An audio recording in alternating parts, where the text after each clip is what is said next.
गुरुर्ब्रह्मा गुरुर्विष्णुः गुरुर्देवो महेश्वरः गुरुः साक्षात् परं ब्रह्म तस्मै श्रीगुरवे नमः।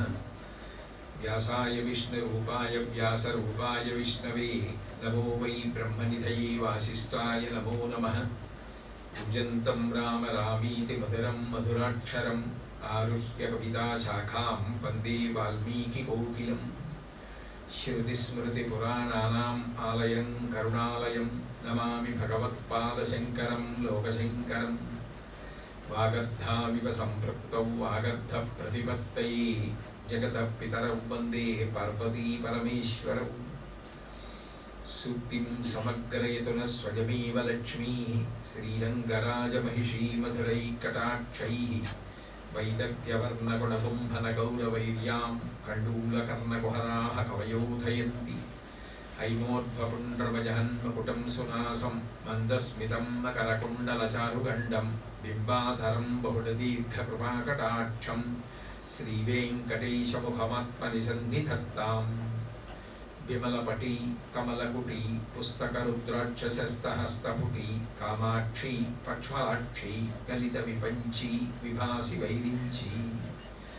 मनोजवं मरुततुल्यवेगं जितेन्द्रियं बुद्धिमतां वरिष्ठं वातात्मजं वनरयूथमुख्यं श्रीरामदूतं शिरसा नमामि।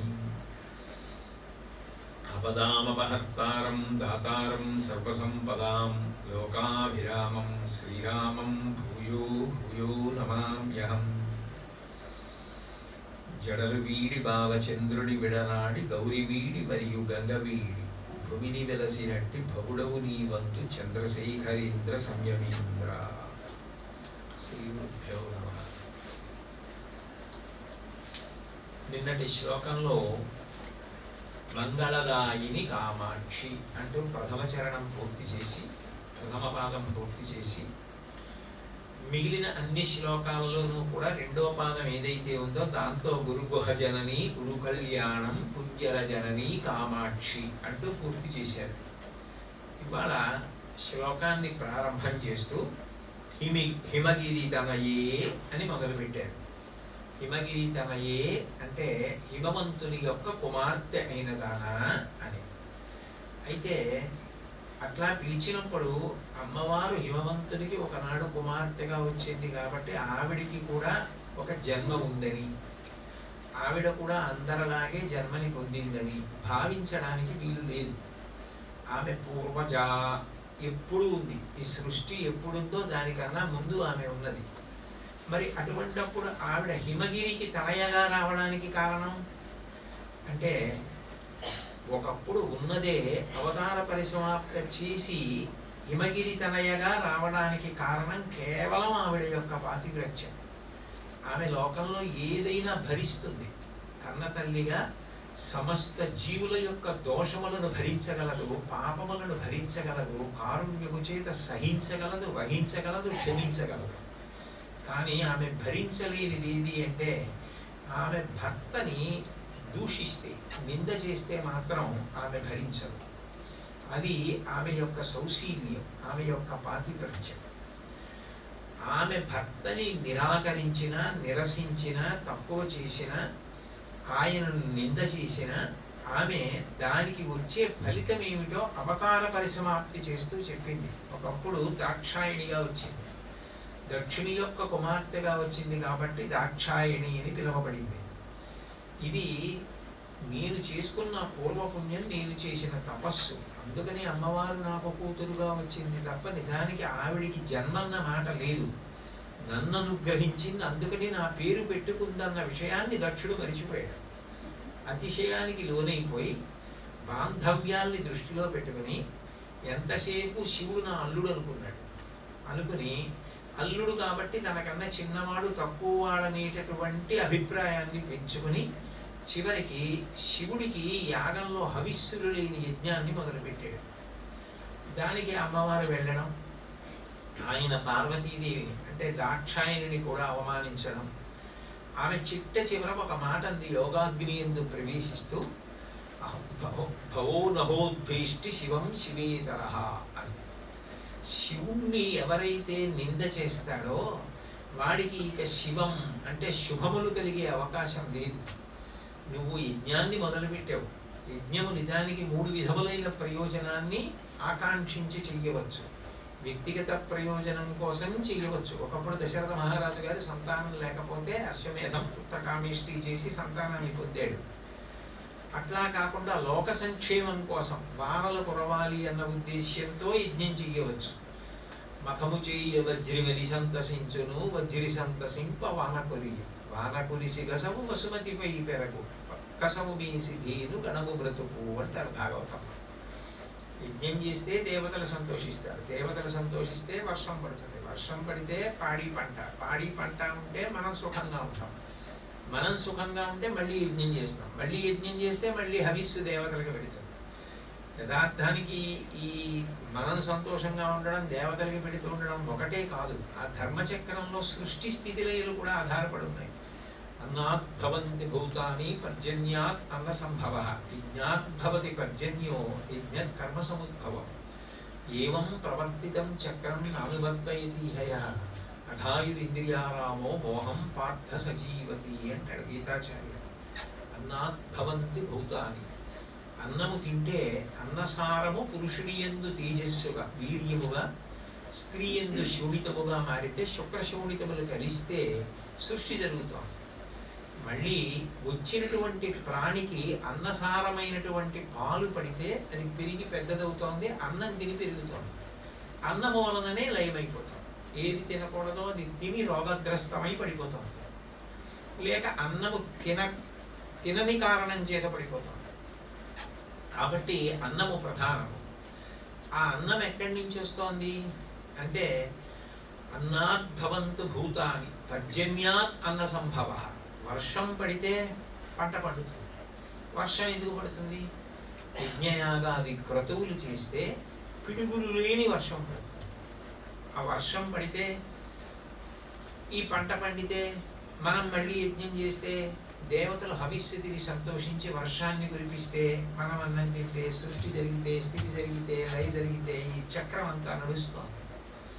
ఈ చక్రం అంతా నడవాలి అంటే యజ్ఞము కారణం. ఈ లోక సంక్షేమము కొరకు యజ్ఞము చేస్తారు. శరీరము పతనమైపోయిన తరువాత పొందవలసినటువంటి ఉత్తమ లోకములు ఐహిక ఆముష్మికములని నిన్నటి రోజున శివానంద లహరిలో శంకర భగవత్పాదులు ప్రస్తావన చేసినట్టుగా స్వర్గాది లోకములను పొందడానికి కారణము కూడా యజ్ఞమే. కాబట్టి ఈ 3 కారణములలో దేని చేతనైనా యజ్ఞం చేయొచ్చు. కానీ దక్షుడు చేసిన యజ్ఞం పరమశివుడికి హవిస్సు లేకుండా చిన్నబుచ్చరం ప్రధాన ప్రయోజనంగా చేశాడు. దానివల్ల ఆవిడ అవతార పరిసమాప్తి చేసింది. ఎందుకు చేసింది అంటే నువ్వు శివుణ్ణి నింద చేశావు. నీకు నేను కుమార్తెగా వచ్చి దాక్షాయణి అని పిలిపించుకున్నాను. నీకు నా మీద కినుక లేదు. కానీ నీ అల్లుడని నువ్వు ఎవరిని అనుకుంటున్నావో నేను నీకు కుమార్తెగా రావడం వల్ల శంకరుడు నీకు అల్లుడయ్యాడు తప్ప, లేకపోతే నీకు శంకరుడు అల్లుడయ్యే అవకాశం ఎట్లా ఉంటుంది? అసలు ఆ అనుబంధాలు ఎలా కుదురుతాయి? అది మరిచిపోయావు. అది మరిచిపోయి ఇది ఒక అదృష్టం, ఇది ఒక గొప్ప అవకాశం అన్న భావన వదిలిపెట్టి ఆయనతో ఒక బంధుత్వం ఉంది కాబట్టి నేను ఆయనని ఏమైనా అనర్చు అన్న తెంపరితనాన్ని పొందావు. ఇప్పుడు నేను ఈ శరీరంతోనే ఉంటే ఎక్కడికి వెళ్ళినా దాక్షాయణి అంటాడు. నా భర్తని నింద చేయడానికి కారణం ఏదైంది? నేను నీకు కూతురుగా రావడం అయింది. నిజానికి ఎందుకు వచ్చాను? నిన్ను ఉద్ధరిద్దామని వచ్చాను. నువ్వు ఉద్ధరింపబడకపోగా ఈ బంధుత్వాన్ని అడ్డు పెట్టుకుని తక్కువ భావన పొందావు శివుని. కాబట్టి ఇక నేను ఈ పేరుతో ఈ రూపంతో ఉండను. నీ మీద ఉన్నటువంటి వైషమ్యము వలన నువ్వు సక్రమంగా అర్థం చేసుకోలేదు కాబట్టి ఇక దాక్షాయణి అని పిలిపించుకోవడం నాకు ఇష్టం లేదు. దాక్షాయణిగా ఆమె శరీరం ఎందుకు వదిలింది అన్న ప్రశ్న రావాలి. వస్తే శివనింద ఆమె భరించలేదు అని లోకానికి తెలియాలి. నా పాతివ్రత్యం ఏమిటో తెలియాలి. 2 లోకమునకు అంతటికీ ఒక పాఠం తెలియాలి. ఏమిటా పాఠం అంటే శివనింద చేసిన తర్వాత ఇక శుభములను పొందే అవకాశము ఉండదు. ఈ మాట అందరికీ తెలియాలి. తెలిస్తే జాగ్రత్త పడతాడు. తల్లిగా నేను చెయ్యవలసినటువంటి కర్తవ్యం. అందుకని ద్విముఖ ప్రయోజనం కొరకు నేను యోగాగ్ని యందు శరీరమును విడిచిపెట్టేస్తున్నానని ఆవిడ విడిచిపెట్టేసి విడిచిపెట్టేస్తే సృష్టి యందు అల్లకల్లోలం ఏర్పడుతుంది. ఆమె ఎక్కడికి వెళ్ళిపోదు. ఆయన ఎందే ఆమె అంతర్హితంగా ఉంటుంది. ఆయన ఎందు ఆమె అంతర్హితంగా ఉన్నా ఆయన వరకు ఆయనకు వచ్చిన లోటే ఉండదు. దక్షిణామూర్తిగా కూర్చొని ఆయన జ్ఞానోపదేశం చేస్తూ కూర్చున్నాడు. లోకాలకి ఇబ్బంది వచ్చింది. ఎందుకని? ధర్మాచరణం అంతా శక్తి మీద ఆధారపడుతుంది. శ్వాహాకార వశత్కారం అని అంటారు.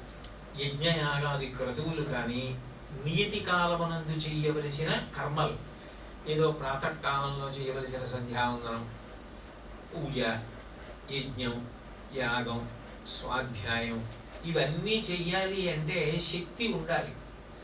శక్తి ఉండడం అంటే ఊపిరి తీయాలి, ఊపిరి విడిచిపెట్టాలి, మాట్లాడాలి, చేతులు కదలాలి, కాళ్ళు కదలాలి, తిరగగలగాలి, ఇవన్నీ ఉంటేనే నడుస్తాయి. ఆ శక్తి ఒక రూపంతో ఉంటే ఆమెని ప్రసన్నం చేసుకోవడానికి, ఆమె ద్వారా అనుగ్రహం పొందడానికి అవకాశం ఉండేది. రాక్షస సంహారం జరగడానికి కూడా అవకాశం ఉండేది. ఎప్పుడెప్పుడైనా రాక్షసులు తెంపరితనానికి పోతే ఆ తల్లి ఒక రూపములు ధరించి రాక్షస సంహారం చేస్తుంది. ఇప్పుడు అది లేకుండా పోయింది సృష్టిలో. అప్పుడు నష్టం ఆవిడికి కాదు, శివుడికి కాదు. ఒక రూపంలో లేనంత మాత్రం చేత శివుని యందు ఆమె లేనిది కాదు. శివశక్త్యాయుక్తో యది భవతి శక్త ప్రభవితుం నచే దేవం దేవో నఖలు కుశల స్పందితుమపి అని శంకర భగవత్పాదులు సౌందర్యలహరి మొదటి శ్లోకంలో చెప్పినట్టు, సుందరకాండలో సీతమ్మ శక్త్యా లోభయితున్నాహం ఐశ్వర్యేణ ధనేన వా అనన్యే రాఘవేణాహం భాస్కరేణ ప్రభాయథ అంటుంది. సూర్యుడు, కాంతి, పాలు, తెలుపు, పువ్వు, సౌరభం, చంద్రుడు, వెన్నెల, వీటిని ఎట్లా విడదీయలేమో అమ్మవారిని అయ్యవారిని కూడా విడదీసి చూడడం అన్న మాట ఉండదు. కళాభ్యాం చూడాలంకృత శశికళాభ్యాం నిజతప ఫలాభ్యాం భక్తేషు ప్రకటిత ఫలాభ్యాం భవతు మే శివాభ్యాం అస్తోక త్రిభువన శివాభ్యాం హృది పునర్భవాభ్యాం ఆనంద స్ఫురదను భవాభ్యాం నతిరియం అంటారు శంకరులు శివానంద లహరి మొదటి శ్లోకంలోనే. వాళ్ళు రెండుగా కనపడుతున్న ఒక్కటి. కానీ ఒక రూపంతో కనపడకపోతే ఇబ్బంది భక్తుల్ని. కాబట్టి ఋషులు, దేవతలు అందరూ మళ్ళీ అమ్మవారు ఒక రూపంతో రావాలని కోరుకున్నారు. ఆమెని కుమార్తెగా సహృదయంతో స్వీకరించి అహంకారం పొందకుండా తాము ధరించి లోకములను ధరింపచేయగలిగిన సహృదయులు ఎవరికి ఉన్నారో అటువంటి వారికి కుమార్తెగా రావాలనుకుంది.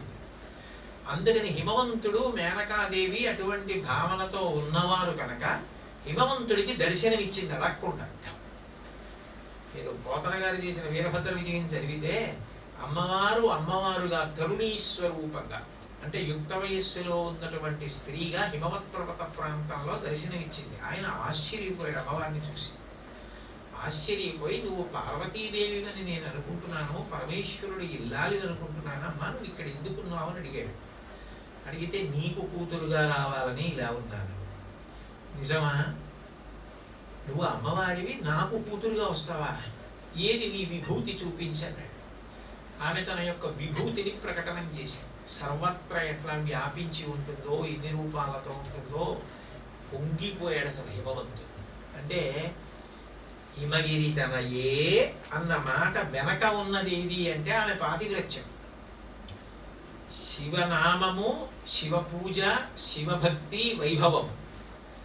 ఆ తల్లి తనంత తానుగా మళ్ళీ ఆ భక్తి ఉన్న చోట్ల ఎలా ప్రకటనమవుతుంది అన్నదానికి నిదర్శనం.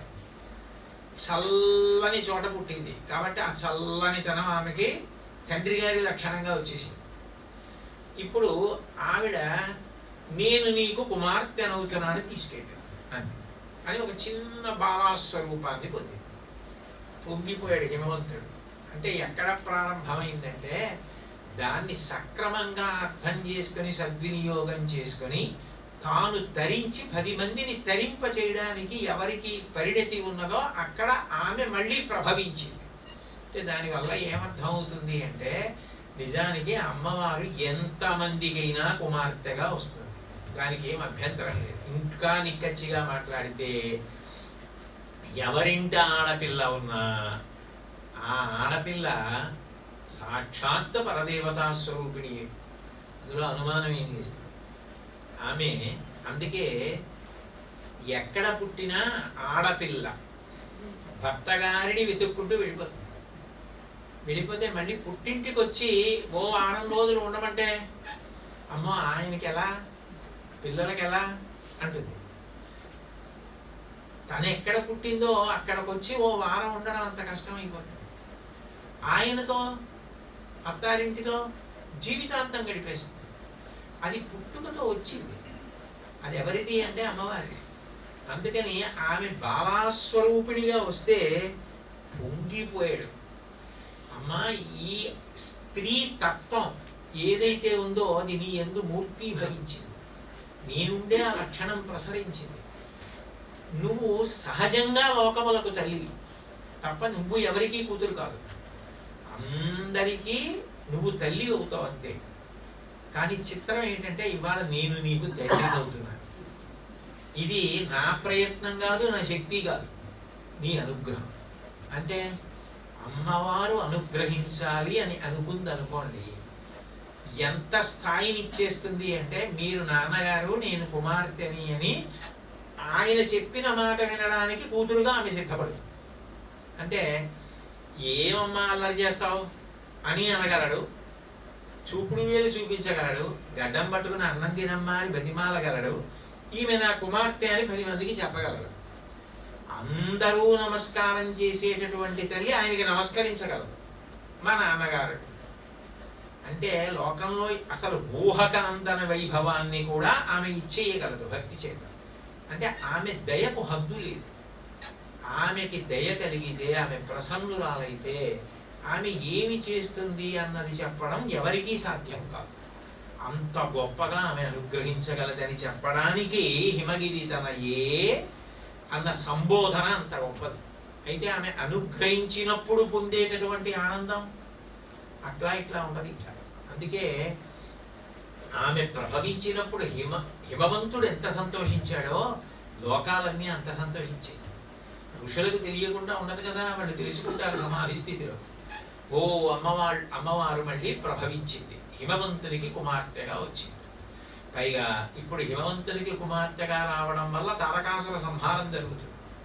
లోకములన్నీ కూడా సేద తీరుతాయి. ఆవిడ ఒక అవతారం తీసుకుంది. అజాయమానో బహుధా విజాయతే అంటుంది వేదం. ఎప్పుడైనా భగవంతుడు ఒక రూపాన్ని తీసుకొని భూమి మీదకి వచ్చాడు అంటే ధర్మం నిలబడుతోందని గుర్తు. పరిత్రాణాయ సాధూనాం వినాశాయ చ దుష్కృతాం ధర్మ సంస్థాపనార్థాయ సంభవామి యుగే యుగే. అందుకని ఆ ధర్మము నిలబడడానికి ఈశ్వరుడు రూపాన్ని పొందితే పరమ సంతోషాన్ని పొందేవాళ్ళు, అంత ప్రహృష్టత పొందేవాళ్ళు ఎవరు అంటే పరమ భాగవతోత్తములైన వారు. కాబట్టి ఆ ఋషులందరూ కూడా ఎంతో ఆనందాన్ని పొందుతారు. ఋషులు ఆనందం పడటం కన్నా లోకంలో గొప్ప విషయం ఏముంటుంది? కాబట్టి ఇప్పుడు ఆ హిమవంతుడు ఎంత సంతోషపడిపోయాడంటే అసలు హిమగిరి తనయే ఆమె కుమార్తెగా మారిపోయి చిన్ని బాలయ్యి నన్ను ఎత్తుకుని మీ ఇంటికి తీసుకెళ్ళాను. అందులో వీరభద్ర విజయం చదువుతుంటే పోతన గారు తండ్రి అయ్యారు, పోతన గారి తల్లి అయ్యారు. కవిత్వానికి ఉండే గొప్పతనం అది, సంగీతానికి ఉండే గొప్పతనం. సంగీతం పాడేటప్పుడు ఆ సహృదయం ఉందనుకోండి, ఆ సహృదయం ఉన్నవాళ్ళు ఆ కీర్తన పాడేటప్పుడు తామే కీర్తనలో ప్రతిపాదింపబడిన భావం అయిపోతారు. నారాయణ తీర్థులవి తరంగాలు ఉన్నాయి. ఆ తరంగాలు మెడలో డోలు కట్టుకుని దరువు వేస్తూ ఇవాళ సాయంకాలం మొదలు పెడతారు తరంగం, రేపు ఉదయం వరకు ఆ తరంగం అలా పాడతారు. అటువంటి సంప్రదాయం ఇప్పటికీ పాటించగలిగినటువంటి వాళ్ళు, అలా పాడగలిగిన మహానుభావులు ఉన్నారు. అందులో విశాఖపట్నంలో సభకు వచ్చి పాడారు ఆయన. ఒకప్పుడు వెంకటనగర్లో వెంకటేశ్వర స్వామి గుళ్ళు ఆయన పాడుతుంటే నేను వ్యాఖ్యానం చేశాను, సాహిత్య వ్యాఖ్యానం. అటువంటి మహానుభావులు ఉన్నారు. ఆ కీర్తన పాడుతూ దానిలో రమించిపోతారు.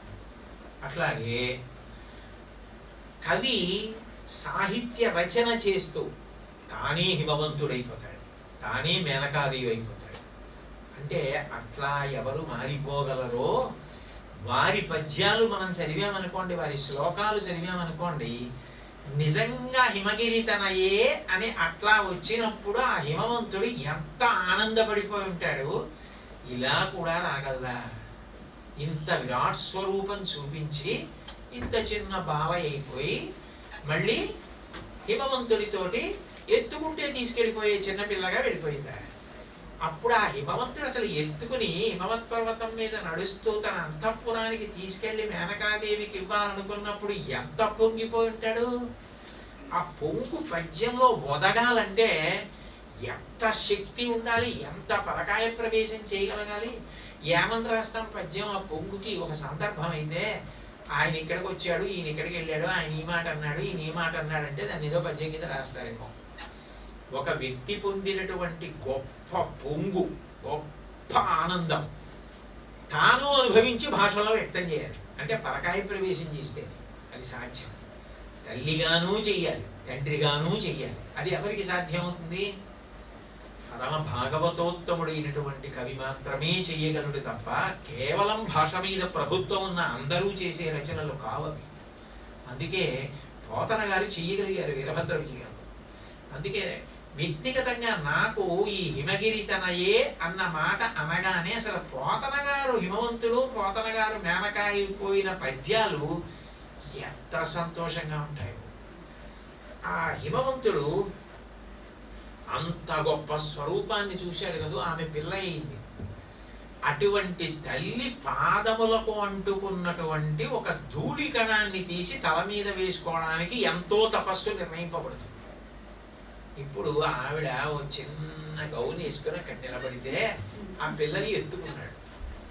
ఆమెయే ఈమె అని తెలుసు, ఈమెను తీసుకెళ్తున్నాడు. ఆమె చిన్న నవ్వు నవ్వుతోంది హిమవంతుడిని చూసి. అప్పుడు అసలు ఆ హిమవంతుడు ఏ స్థితిని పొందుంటాడు? ఈమె చిన్నపిల్ల కాదు, చిన్నపిల్లలా ఉన్న లోకాలకు పెద్ద తల్లి అయినప్పుడు ఆయన అన్న మాటలు నరదేవాసుర పూజితాంఘ్రియుగళ నారాయణీ శాంకరి కరుణాపూరిత మానస త్రినయనీ కళ్యాణయుక్త నిశాచర దర్పోన్నత సంహరి సదమల చండార్చిని యోగిని తరుణి ఆగమవందిత భగవతి తల్లి జగన్మోహిని. కుమార్తెగా వచ్చిన లోపల ఆ భక్తి ప్రవాహం పోలేదు. అందుకని తల్లి అన్న మాటే వాడాడు. వాడుతూ నరదేవాసుర పూజితాంఘ్రియుగళ, నీ యొక్క పాదములను అర్చించేవాళ్ళు కేవలము ఋషులో నరులో మాత్రమే కాదు, నరులు, దేవతలు, రాక్షసులు అందరూ నీ పాదపద్మములను పూజిస్తారు. అటువంటి పాదాన్ని ముట్టుకోవడానికి ఎంతో అర్హత కావాలి. పాదాన్ని ముట్టుకోవడం ఏంటి? ఆమె కాలికి ఉన్నటువంటి బొటనవేలి గోటి చివర నుంచి వచ్చేటటువంటి కాంతి చూడడానికి తపస్సు ఉండాలి. ఆ కాంతి చాలు జన్మ జన్మాంతరముల నుండి వచ్చేటువంటి తమో గుణాన్ని తీసేస్తుంది, పాపాన్ని హరిస్తుంది. లలితా సహస్రంలో ప్రతిపాదింపబడిన విషయమే కదా. అటువంటి తల్లి ఇవాళ చిన్నపిల్ల అయితే ఆయన ఎత్తుకుంటే ఆ పాదాలు ఆయనకి తగులుతున్నాయి, డొక్కలో తగులుతుంటే తీసుకెడుతున్నాడు. ఏం ఆనందం!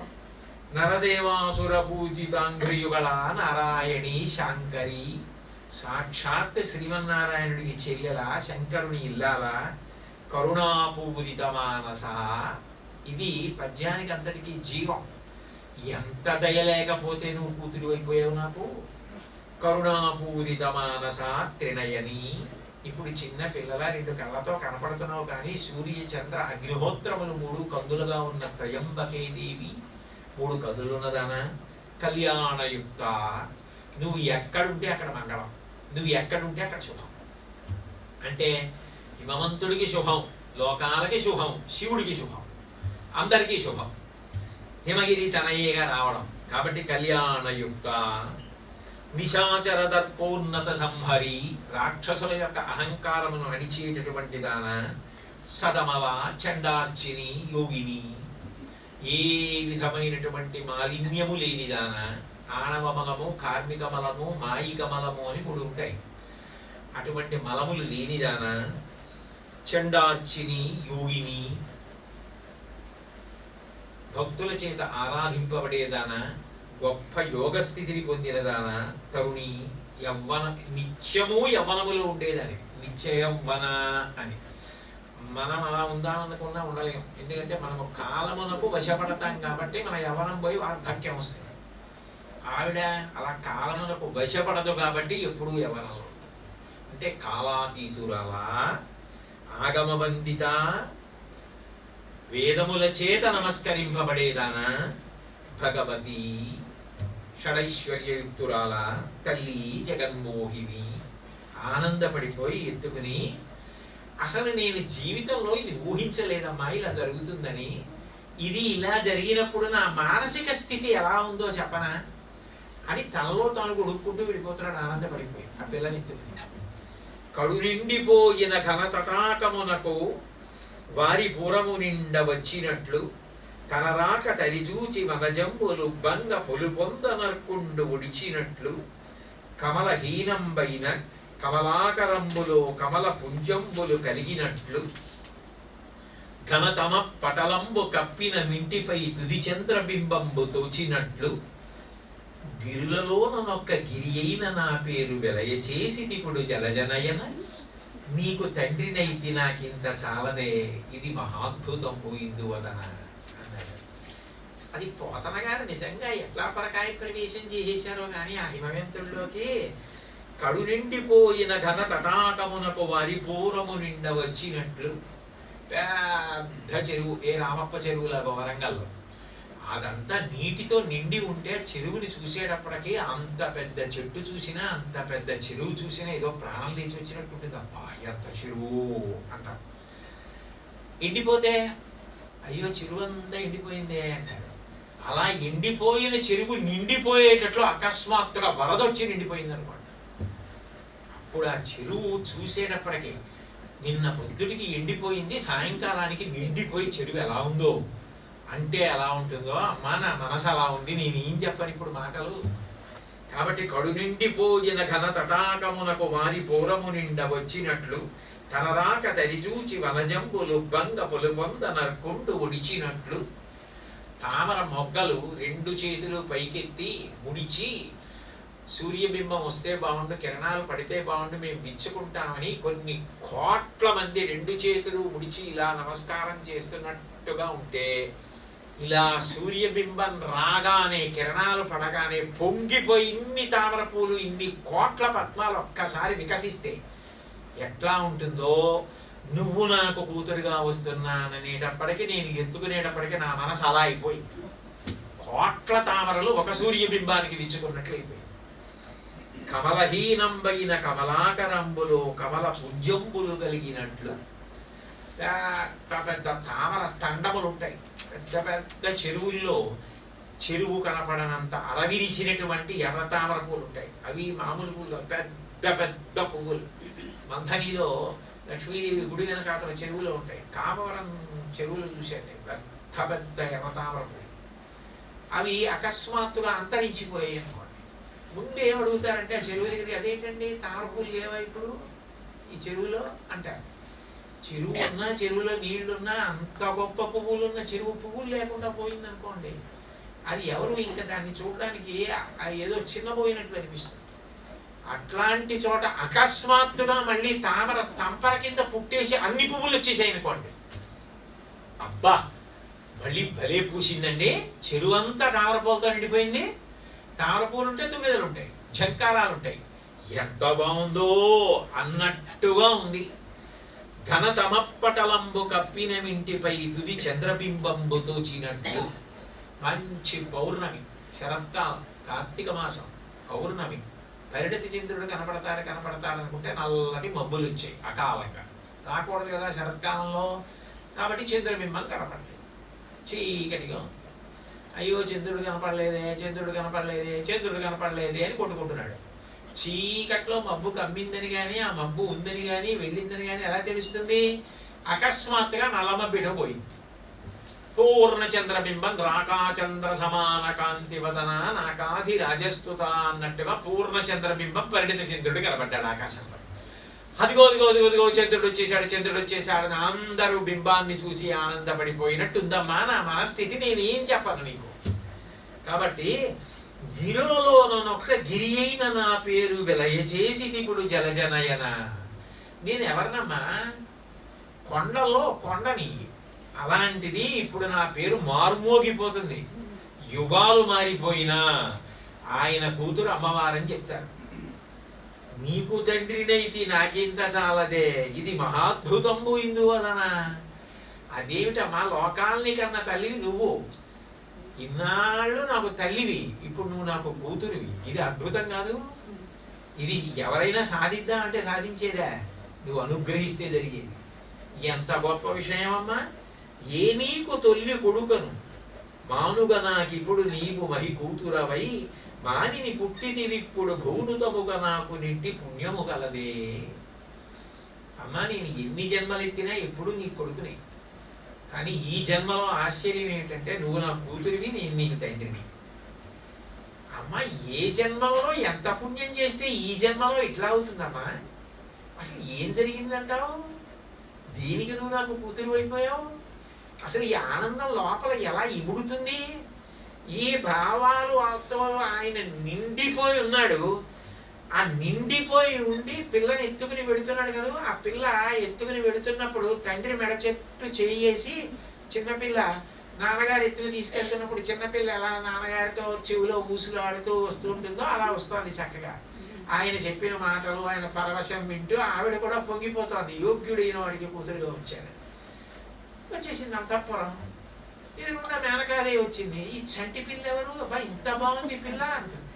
ఆయన ఏమంటాడు ఈ ఆనందంలో? ఓసి పిచ్చిదానా, నీకు నాకు కూతురుగా పరదేవతే వచ్చింది, నీ కూతురే అన్నాడు. అనేటప్పటికీ అసలు ఆ ఆనందానికి హద్దు ఉంటుందా? ఇంకా కనపడింది హిమవంతుడికి, అనుగ్రహించింది ఇద్దరిని. కూతురుగా తండ్రి ఎత్తుకు తీసుకొస్తే ఇంటికి వచ్చింది. ఇప్పుడు మేనకేమని పిలవాలి? అసలు ఆ పిల్లని చూడగానే ఆవిడ కూడా ఆనందపడిపోయి ఎలా పరవశించి మాట్లాడాలి అంటే, ఒక్క పోతన గారికి అయితేనే ఆ గంట నడుస్తుంది, ఇతరులకు అలా పడదు. అంటే ఇప్పటిదాకా తండ్రి, ఇప్పుడు తల్లి. ఇప్పుడు తల్లిగా పద్యం అలా పడాలి, ఇంతకుముందు తండ్రిగా పద్యం అలా పడాలి. అలా పడాలంటే అది సాహిత్యంలో ఎన్ని యుగాలైనా అలా ఉండిపోవాలి. అలా రాయడం అంటే మహాభక్తులైనటువంటి వారికి చెల్లుతుంది తప్ప అంజలకు సాధ్యమా? ఆ పద్యాలు చదువుకుంటే చాలు హిమగిరి తనయే పొంగిపోతుంది, సంతోషపడిపోతుంది. కాబట్టి ఆవిడంది, రాలోక సుందరి రాజగన్మోహిని. రా రా రా అన్న మాటలు పడాలి. ఎందుకంటే ఆ ప్రేమ అది ఉన్నప్పుడు ఆ రా రా అని పిలవడంలో ఎంత సంతోషం ఉంటుందో. అందుకని తెలుగు మాట యథాతథంగా పడిపోయింది. రాలోక సుందరి రాజగన్మోహిని రావమ్మ కైలాస రాజపత్ని రాకన్యకామణి రారాజబింబాస్య రావమ్మ యవ్వన రాజ్యలక్ష్మి. పార్వతీ కళ్యాణం చేస్తున్నప్పుడు వేదిక మీదకి అమ్మవారి బుట్టలో వస్తున్నప్పుడు ఈ పద్యం చదవచ్చేమో అనిపిస్తుంది. రావమ్మ యవ్వన రాజ్యలక్ష్మి, రావు మహాకాళి రావో సరోజక్షి రావమ్మ భారతీ రమణ వినుత, రావు జగన్మాత రావో సదానంద రావమ్మ మద్దేవ రాజగమన, అనుచుపిక్కుగతుల నంకించి ఎంకించి తయిలి మేనకాఖ్య తన్ను పిలువ, తండ్రి చేయి డిగి తద్దయు వెట్కతో కామినీలలామ గౌరీపుడు. ఆ చూడగానే అంత పరవశించిపోయింది ఆ మేనక. పరవశించిపోయి రాలోక సుందరి రాజగన్మోహిని. ఇంకా అమ్మవారికి సంబంధించిన విశేషణాల పొంగులు నోటి వెంట ఏమొస్తే పడిపోయింది. రాలోక సుందరి, ఎంత అందంగా ఉన్నావు పిల్ల. ఒక పతివ్రతని, ఒకరి ఇల్లాలని ఎంత బాగుందో అనడం మర్యాద కాదు. కానీ ఒక బాల ఎంత బాగుందో అంటాం, ఎత్తుకుంటాం. ఆమెని ఎంతో సంతోషంగా దగ్గరికి తీసుకుంటాం. అది బాల విషయంలో సాధ్యం. రాలోక సుందరి, లోకంలో ఇంకా నీకన్నా సౌందర్యం ఉన్నవాళ్ళు ఉన్నారా? తల్లిగా సౌందర్యం, ఇప్పుడు బిడ్డగా సౌందర్యం నన్ను అనుగ్రహించడంలో. రాజగన్మోహిని, జగత్తును మోహింపజేయగలిగిన దానివి. రావమ్మ కైలాస రాజపత్ని. ఇప్పుడంటే పిల్లగా ఉన్నావు, కానీ నిజానికి నీ యథార్థ స్థితి ఎంతమందికైనా కూతురివి, ఎప్పుడూ శివుడికి ఇల్లాలి, నీ పాతివ్రత్యం. కాబట్టి రావమ్మ కైలాస రాజపత్ని రాకన్యకామణి రారాజబింబస్య రావమ్మ యవ్వన రాజ్యలక్ష్మి. వీటి వ్యాఖ్యానం ఎందుకు? ఇవన్నీ మీకు అర్థమైపోతుంటే తేట తెలుగులో. రావు మహాకాళి రావో సరోజాక్షి రావమ్మ భారతీ రమణ వినుత. తామర పువ్వుల లాంటి కదులున్నదానా, నల్లపిల్ల, ఓ మహాకాళి. నలుపు తక్కువ అందామని ఎవరన్నారు? పార్వతీదేవి అంత అందం నల్లగా ఉన్నారు. తెలుపు అందమే, నలుపు అందమే. రావో మహాకాళి, రావో సరోజాక్షి, రావమ్మ భారతీ రమణ వినుత. భారతీ రమణుడు అంటే బ్రహ్మగారు. 4 ముఖాలతో బ్రహ్మగారు వేదాలను చదువుతూ నిన్ను స్తుతిస్తూ ఉంటాడు. అటువంటి దానివి నాకు కూతురుగా వచ్చావా? మా ఆయన ఎత్తుకుని నిన్ను తీసుకొచ్చాడా నన్ను మా ఇంటికి? రావమ్మ భారతీ రమణ వినుత, రావో జగన్మాత, రావో సదానంద, రావమ్మ మధ్యేభ రాజగమన. ఆ పెళ్ళి ఇంకా నడవలేదు, తండ్రి ఎత్తుకుని ఉన్నాడు. నువ్వు నడిస్తే ఎలా ఉంటుందంటే కుంజరగమని, మదించిన ఏనుగు నడిచినట్టు నడుస్తుంది, అంత అందంగా నడుస్తుందని. అనుచుపెక్కుగతులను అంకించి ఎంకించి తగిలి మేనకాఖ్య తన్ను పిలువ. ఆనందపడిపోయి ఆ భర్తగారి చేతుల్లో భర్తగారు ఎత్తుకుని ఉన్న పిల్లని చూసి సంతోషపడిపోయి పిలుస్తున్నటువంటి ఆ మేనకని చూసి అమ్మని చూడగానే కూతురు ఏం చేస్తుంది? అప్పటిదాకా నాన్నగారు ఎత్తుకుని తీసుకొస్తారు. గుమ్మల్లో అమ్మ కనపడింది. రా అమ్మ రా అంటుంది. అనగానే ఆ సంతోషం, ఆ పిలిచేటప్పటికి ఒక్కసారి అప్పటిదాకా ఎత్తుకున్న నాన్నగారి చెయ్యిలా తీసేసి కిందకొక్కసారి దూకేసి పరిగెత్తుకుంటూ వెళ్ళిపోయి అమ్మని పట్టేసుకుంటుంది. అప్పుడు అమ్మ పొందే ఆనందం, ఇంత తీసుకొచ్చింది నాన్నగారైనా, ఆయన చెయ్యి విధిలు చేసుకుని కిందకి దిగిపోయి పరిగెత్తుకుంటూ వెళ్ళిపోయి అమ్మని గట్టిగా మెడ పట్టేసుకుని కౌగిలించేసుకునేటప్పటికీ అంత పరిగెత్తుకొచ్చి గుద్దుకుని పట్టేసుకుంటే కొంచెం ఇబ్బంది కాదు, అయినా అది అనుభవించగలగడం తల్లి హృదయం. ఎంత ఆనందపడిపోయిందో అసలు ఎలా చూశారో పోతనగా. తండ్రి చేయిడికి తద్దయు వెట్కతో కామినీల రామ గౌరీపుడు. ఆ తండ్రి చెయ్యి తప్పించుకుని దిగి పరిగెత్తుకుంటూ వెళ్ళి మేనకాదేవిని కౌగిలించేసుకుంది. కౌగిలించేసుకుంటే ఆవిడ ఆనందం ఆగలేదు. చూడండి, ఆ ఆడపిల్ల, చిన్న పిల్ల, అది స్నానం చేయిస్తున్నా. మీరు మరోలా అనుకోకండి, ఆడపిల్ల లేని ఇంటే ఈ భావన సౌకుమార్యమైంది. కాబట్టి ఆడపిల్ల పుట్టిన కుటుంబమే అదృష్టవంతమైన కుటుంబం. అక్కడ ఉన్నంత భావన లాలిత్యం ఆడపిల్ల లేని చోట ఉండే అవకాశం ఉండదు కాక ఉండదు. నేను నిర్మోహమాటంగా చెప్తున్నా ఈ విషయం. ఎందుకో తెలుసా? ఆడపిల్ల ఉంటే అన్నదమ్ముడికి అక్క చెల్లెలు, ఆడపిల్ల ప్రేమ, సంతోషం, వాళ్ళ భావాలు బాగా తెలుస్తాయి. అది లేనప్పుడు అన్నదమ్ములకి ఎలా తెలుస్తుంది? అక్క చెల్లెలు లేని వాడికి ఆ భావన సౌకుమార్యం అంత గాఢంగా అన్నదమ్ముడు అక్క చెల్లెళ్లతో ఉన్న వాళ్ళకు వచ్చినట్టు వస్తుంది. ఎలా వస్తుంది? ఎలా సాధ్యం అవుతుంది? ఆడపిల్ల తిరిగిన ఇల్లే ఇల్లు. వాళ్ళు తిరిగితే ఆ అందం వేరు. వాళ్ళకి ఎవరు చెప్పక్కర్లేదు. వాళ్ళు వెళ్ళిపోయి అమ్మ పనిలో జోక్యం చేసుకుంటారు, ఆ కాయగూరలు తీస్తారు, అమ్మ చీరలా కట్టేసుకుంటారు, అమ్మలా బొట్టెట్టేసుకుంటారు, అమ్మలా ఆడుకుంటారు, అమ్మ అమ్మ అమ్మ అమ్మ అని అమ్మ వెంట తిరుగుతారు. ఆ కాస్త పెద్దదైన తర్వాత ఆ జుట్టు పెద్దదైతే తల స్నానం చేయించడం, దానికి పెడ పెట్టడం, ఆ చిన్న పెడ పెట్టుకుని ఆ చిన్నపిల్ల ఇంట్లో తిరుగుతూ ఉండడం, వాళ్ళు నోములు వ్రతాలు చేస్తూ ఉండడం, ఎంత అందంగా ఉంటుందో ఆడపిల్ల ఉన్న ఇల్లు. అది లేనప్పుడు ఎలా చేయిస్తారు? ఎక్కడి నుంచి చేయిస్తారు? ఉండ్రాళ్ళది చేయిస్తారా? శ్రావణ మంగళవారం చేయిస్తారా? శ్రావణ శుక్రవారం చేయిస్తారా? సౌందర్యం ఇది. నేను అన్నానంటే అన్నాన్ని పుడుచుకోకండి, ఉన్నమాట నేను అన్నాను. కాబట్టి మేము అదృష్టవంతులు, కూతురు కొడుకు ఉన్నవాళ్ళు. భగవంతుడు ఇచ్చిన అదృష్టం గురించి వీరికి మీరు చెప్పుకోవడానికి నాకు బాధ ఎందుకు? నిర్మోహమాటంగా చెప్పుకుంటాను. కాకపోతే ఆడపిల్ల లేని వాళ్ళు కూడా అదృష్టవంతులే. ఎందుకంటున్నానంటే ఈ మాట, వాళ్ళు కోడల్ని కూతురుని కూడా చూసుకునే సహృదయం. కాబట్టి అప్పుడు మనవరాలు పుట్టింది అనుకోండి, ఇంకా అసలే కూతురు లేదు, మనవరాలు పుట్టిందని ఇంకెంత సంబరం. అప్పుడు వాళ్ళది అదృష్టమే, వాళ్ళేం దురదృష్టవంతులని నేను అంటలేదు. కాబట్టి మొదటే అదృష్టం వరించిన వాళ్ళు కూతురు ఉన్న వాళ్ళు అన్నారు.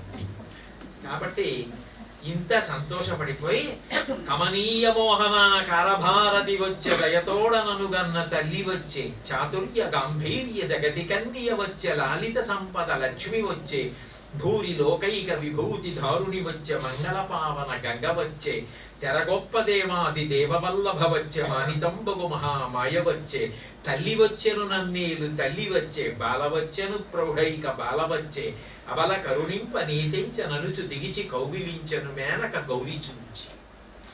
ఆ మేనక ఎంత సంతోషపడిపోయిందంటే రా రా రా అంది కదా చూడగానే. వచ్చేసి కౌగిలించేసుకున్న తర్వాత ఆనంద భాష్పాలు కారిపోతుంటే కమనీయ మోహన కరభారతి వచ్చే దయతోడ నన్ను కన్న తల్లి వచ్చే. ఆ సరస్వతీదేవే వచ్చింది, నన్ను కన్న తల్లి వచ్చింది, ఆ లక్ష్మీదేవి వచ్చింది, ఆ మంగళ పావన గంగ వచ్చింది, సమస్త లోకముల యొక్క విభూతిని ధరించేటటువంటి అఖిలాండేశ్వరి వచ్చింది, మహామాయ రూపాన్ని పొంది మా ఇంటికి వచ్చింది. తల్లి వచ్చెను నన్నీలు తల్లి వచ్చే. ఈ మాట సాధారణంగా నేను వినని ఇల్లు లేదు. మరి అది భగవంతుడు ఎలా పెట్టాడో తెలియదు. కానీ తండ్రి కూతుర్ని పిలిచి తలనొప్పిగా ఉన్నప్పుడు, కొంచెం విశ్రాంతి పొందాలనుకున్నప్పుడు, అమ్మ తలకి నూనె రాయివే అని కూర్చొని ఆ కూతురు చిన్ని చిన్ని చేతులతో, వాళ్ళకి ఎంత ప్రేమో, వాళ్ళకి వేసుకోవడం రాదు, తండ్రి నూనె ఇస్తే ఆ చిన్ని చిన్ని చేతులతో తలకి నూనె రాస్తారు. రాస్తుంటే తండ్రి నోటి వెంట అప్రయత్నంగా వచ్చే మాట, మా అమ్మవమ్మ, నన్ను కన్నా అమ్మవి, అందుకేనే నీకు నేనంటే ఇంత ప్రేమ. ఇది మనవరాలికి అంటాడు తాతగారు, కూతురికి అంటాడు. కూతురికే అనవలసిన అవసరం అంత తొందరగా కలగకూడదు, ఎందుకంటే అమ్మ ఉండాలి నా ఉద్దేశం. మనవరాలి విషయంలో అనవలసి వస్తుంది. అమ్మ లేదన్న భావనతో కళ్ళు మూసుకొని అంత ప్రేమగా తాతగారు తాతగారు అని ఆ తలకి నూనె రాస్తుంటే ఆ చిన్ని చిన్ని చేతులతో, మా అమ్మవిరా నాన్న, మళ్ళీ మా అమ్మ వచ్చావా నాకు నూనె రాద్దామని అని ఆనంద భాష్పాలు వస్తుంటే పెదవి బిగువున ఆపుకుని ఆనందపడిపోతాడు తాతగారు. అది అసలు ఆ స్పర్శలో ఉంది, ఆ మనవరాలు కూతురు ఆ ప్రేమ, అది వేరు, ఆ ఆనందం వేరు. కాబట్టి తల్లి వచ్చెను నన్నీలు తల్లి వచ్చే, బాల వచ్చెను ప్రౌఢైక బాల వచ్చే, అబల కరుణింపని తెంచననుచు దిగిచి కౌగిలించెను మేనక గౌరీ చూచి. నేను ఇంతకీ చెప్పొచ్చేది ఏంటంటే, ఈ ఆనందాన్ని మనం అనుభవించడం ఎట్లా మనం ఊహ చేయలేము. కానీ అనుభవించగలిగిన యోగి, ఒక ఋషి అయిన కవి దాన్ని అనుభవించి దాన్ని పద్య రూపంలోకి తీసుకొచ్చారు. ఆ పద్యాన్ని మనం చదువుకుంటే ఆ భావన మనకు అందుతుంది. మనం కూడా అప్పుడు మేనకా కాగలం, హిమవంతుడు కాగలం.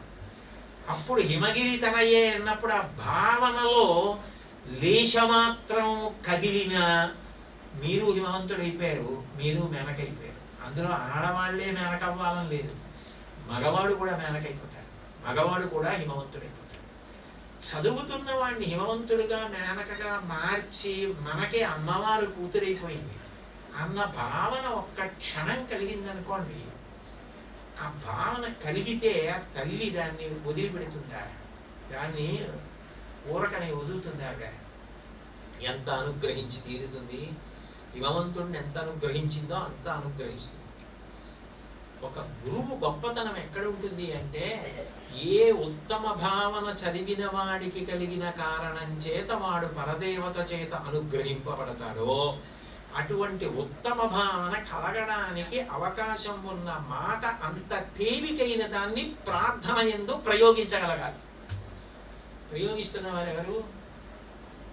సాక్షాత్ కామాక్షి పరదేవతా స్వరూపులైనటువంటి శ్రీ శ్రీ శ్రీ చంద్రశేఖరేంద్ర సరస్వతి మహాస్వామి వారి రచన. వారు అనవసర ప్రయోగం ఎందుకు చేస్తారు? ఆయన మాట వేస్తున్నారు అంటే వివాహం కాని పిల్లలకి వివాహం కావాలి. ఇది చదువుతూ వాళ్ళు ఇట్లాంటివి వింటూ ఏ అమ్మో నాన్నగారో వీరభద్ర విజయంలోంచి పద్యాలు అవి చెప్తున్నారు అనుకోండి, ఆ పిల్ల ఆనందపడిపోతోంది అనుకోండి. అప్పుడు ఆ పిల్ల పొందిన ఆనందాన్ని అడ్డుపెట్టి అమ్మవారు ఆ పిల్లకి ఎంత అభ్యున్నతిని కటాక్షిస్తుంది, అతనికి ఎంత అభ్యున్నతిని కటాక్షిస్తుంది. చదివిన వాళ్ళ బిడ్డలకి మంచి సంబంధాలు వచ్చేట్టు తల్లి ఎందుకు అనుగ్రహించదు? ఈ పరమ ప్రయోజన సిద్ధి కొరకు మహాస్వామి ప్రయోగించినటువంటి ప్రయోగం. కాబట్టి హిమగిరి తనయే అని ప్రారంభం చేశారు శ్లోకాన్ని. సౌందర్యలహరిలో శంకరాచార్యులు వారు ఒక చమత్కారం చేశారు. కరాగ్రేణ స్పృష్టం త్రుహిణగిరిణా వత్సలతయా గిరీశేనోదస్తం ముహురధరపానాపులతయా కరగ్రాహ్యం శంభో ముఖముఖర వృంతం గిరిసుతే కథం కారం భ్రూమస్తవ చుబకమౌపమ్యరహితం అన్నారు. లోకంలో అందరికీ ఆవిడ అన్నం పెడుతుంది, అందుకని అన్నపూర్ణ. ఉభౌ దర్వీ కుంభౌ మణిగణక సంభావిత గుణౌ తథానా పాణిభ్యామృతర సమృష్ణాన్న కలితౌ కళాఢ్యా కళ్యాణి కలిత సదనా శ్రీ గిరసి సరసస్య సౌ భ్రామర్యంబా రచయితు మజిష్టార్థ విభవం అని. ఆమె అన్నంతో పాటుగా మన ఈప్సితములను కూడా నెరవేరుస్తుంది ఆ పాయసాన్నం ద్వారా. అటువంటి తల్లి అన్నం తింటలేదండి, పొద్దున్న తినలేదు, మధ్యాహ్నము తినలేదు, ఇప్పుడు తింటలేదు, కథ చెప్పమంటుంది. చెప్తుంటేనేమో చక్కగా వింటుంది. ఇలా నోట్లో ముద్ద పెట్టే వాటికి ఇలా నోరు మూసేసుకుంటోంది. మీరు వచ్చి గట్టిగా దెబ్బలాడండి. అదో చమత్కారం దాంపత్యంలో. నాతో ఒకసారి ఒక ఆయన ఒక మాట అన్నాడు, ఏంటి ఈయన చిన్నప్పుడు పిల్లల్ని దెబ్బలాడేవారు కాదండి, ఒక దెబ్బేసేవారు కాదు, ఎప్పుడు పిల్లల మీద కోపం వస్తే నన్ను పిలిచి వాడిని దెబ్బలాడు అనేవారు. ఎప్పుడు ఈయన దెబ్బలాడింది లేదు, నన్ను పిలిచి దెబ్బలాడించారు. నాకు ఎప్పుడు అర్థమయ్యేది కాదు, నాతో ఎందుకు దెబ్బలాడిస్తారు అనుకునేదాన్ని. ఓసారి అడిగాను, ఏం మీరే దెబ్బలాడచ్చు కదా, నన్ను దెబ్బలాడమంటారు ఏంటని అడిగాను. ఆ పిల్లాడు మనసును వచ్చుకునేటట్టు నేను మాట్లాడలేనే, అందుకని నీతో మాట్లాడిస్తానన్నారు. అంటే నేనేనా మాట్లాడగలిగింది, ఆయన మాట్లాడలేక.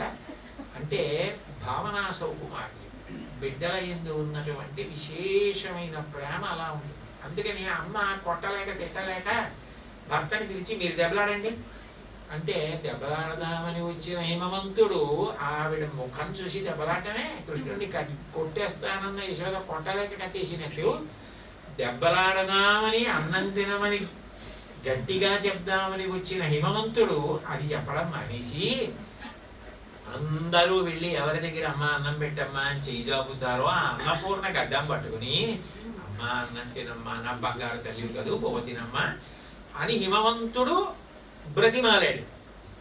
అసలు ఆ గడ్డం ఎంత విచిత్రం. అందరూ అన్నం పెట్టమని చేయి జాపితే ఆయనేమో ఆవిడ గడ్డం పట్టుకుని అన్నం తినమని అడిగాడు తెడ్డితనంతో. అప్పుడు సృష్టి ఎందే విచిత్రం కదా, అందుకని నీ గడ్డం చాలా ఆశ్చర్యం అమ్మా అన్నారు శంకరాచార్య. హిమవంతుడు పొందినటువంటి అందం ఒక్కొక్కరు ఒక్కొక్క రకంగా అనుభవించారు. అసలు మూకశంకరుల యొక్క ప్రజ్ఞా విశేషం చెప్పడం చాలా కష్టం. ఆయన స్తుతి శతకంలో ఒక శ్లోకం చేశారు. ఈ హిమగిరి తనయే అన్న మాటని అడ్డుపెట్టి ఓ శ్లోకం చేశారు. అందులో ఆయన అన్నారు, జాతాసి తలశైలత సుకృతినాం దృశ్యా పరం దేహినాం లోకానాం క్షణమాత్ర సంస్మరణత సంతాప విచ్ఛేదిని ఆశ్చర్యం బహుకేలనం వితనుతే నైశ్చల్యమాభిభ్రతి కంపాయాస్తటసీంబికాపి తటిని కారుణ్యపాథోమయి అన్నారు. ఒక నది ఉంటే ఆ నది పక్కన మళ్ళీ ఇంకో నది ప్రవహించదు, అలా ఉండదు లోకంలో ఎక్కడ. కానీ మూకశంకర్లు అన్నారు, నాకో నది కనపడింది అలా అన్నారు.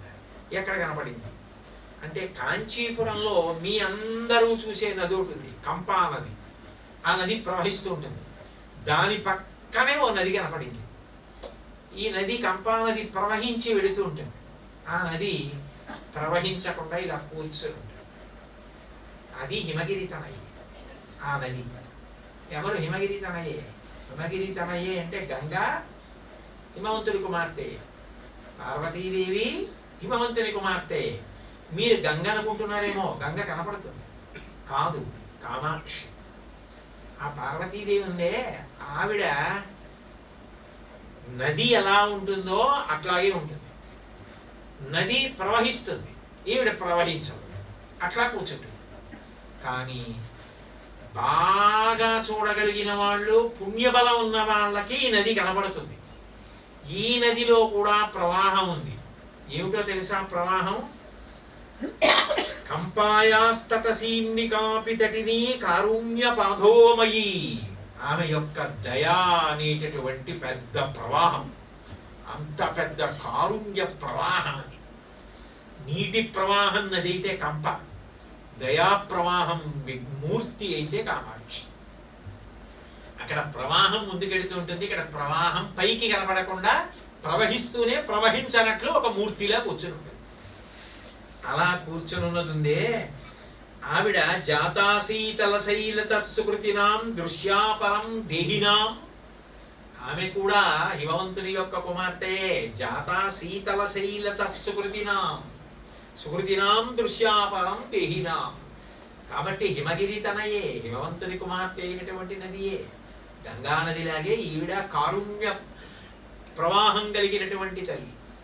ఈ తల్లి విషయంలో ఉన్నటువంటి గొప్ప విషయం ఏమిటంటే ఈ నది అందరికీ కనపడుతుంది. ఈ నది ఎవరికి కనపడుతుంది అంటే, గంగా నది కాశీలోనూ కనపడిందండి, హరిద్వార్లోనూ కనపడిందండి, గంగోత్రిలోనూ కనపడిందండి అంటాం. అలా ఎక్కడున్నా కామాక్షి కనపడుతుంది. ఎవరికి కనపడుతుంది అన్నది అంటే, ఇంకా గంగ కనపడాలంటే గంగ ప్రవహించే చోటుకి వెళ్ళాలి. ఆవిడ దయా ప్రవాహం కదూ. ఆ దయా ప్రవాహం, ఆ రూపం కళ్ళు మూసుకునేటప్పటికి ఎవరికి కనపడు, కళ్ళు తెరిచినా కనపడుతుంది.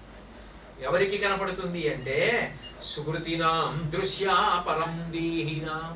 సుకృతినాం, పుణ్యాత్ములైన వాళ్ళు ఉన్నారే, భక్తి తత్పరులైన వాళ్ళు ఉన్నారే, వాళ్ళకి కళ్ళు మూసుకున్నా కనపడుతుంది, కళ్ళు తెరిచినా కనపడుతుంది, అంతటా కనపడుతుంది.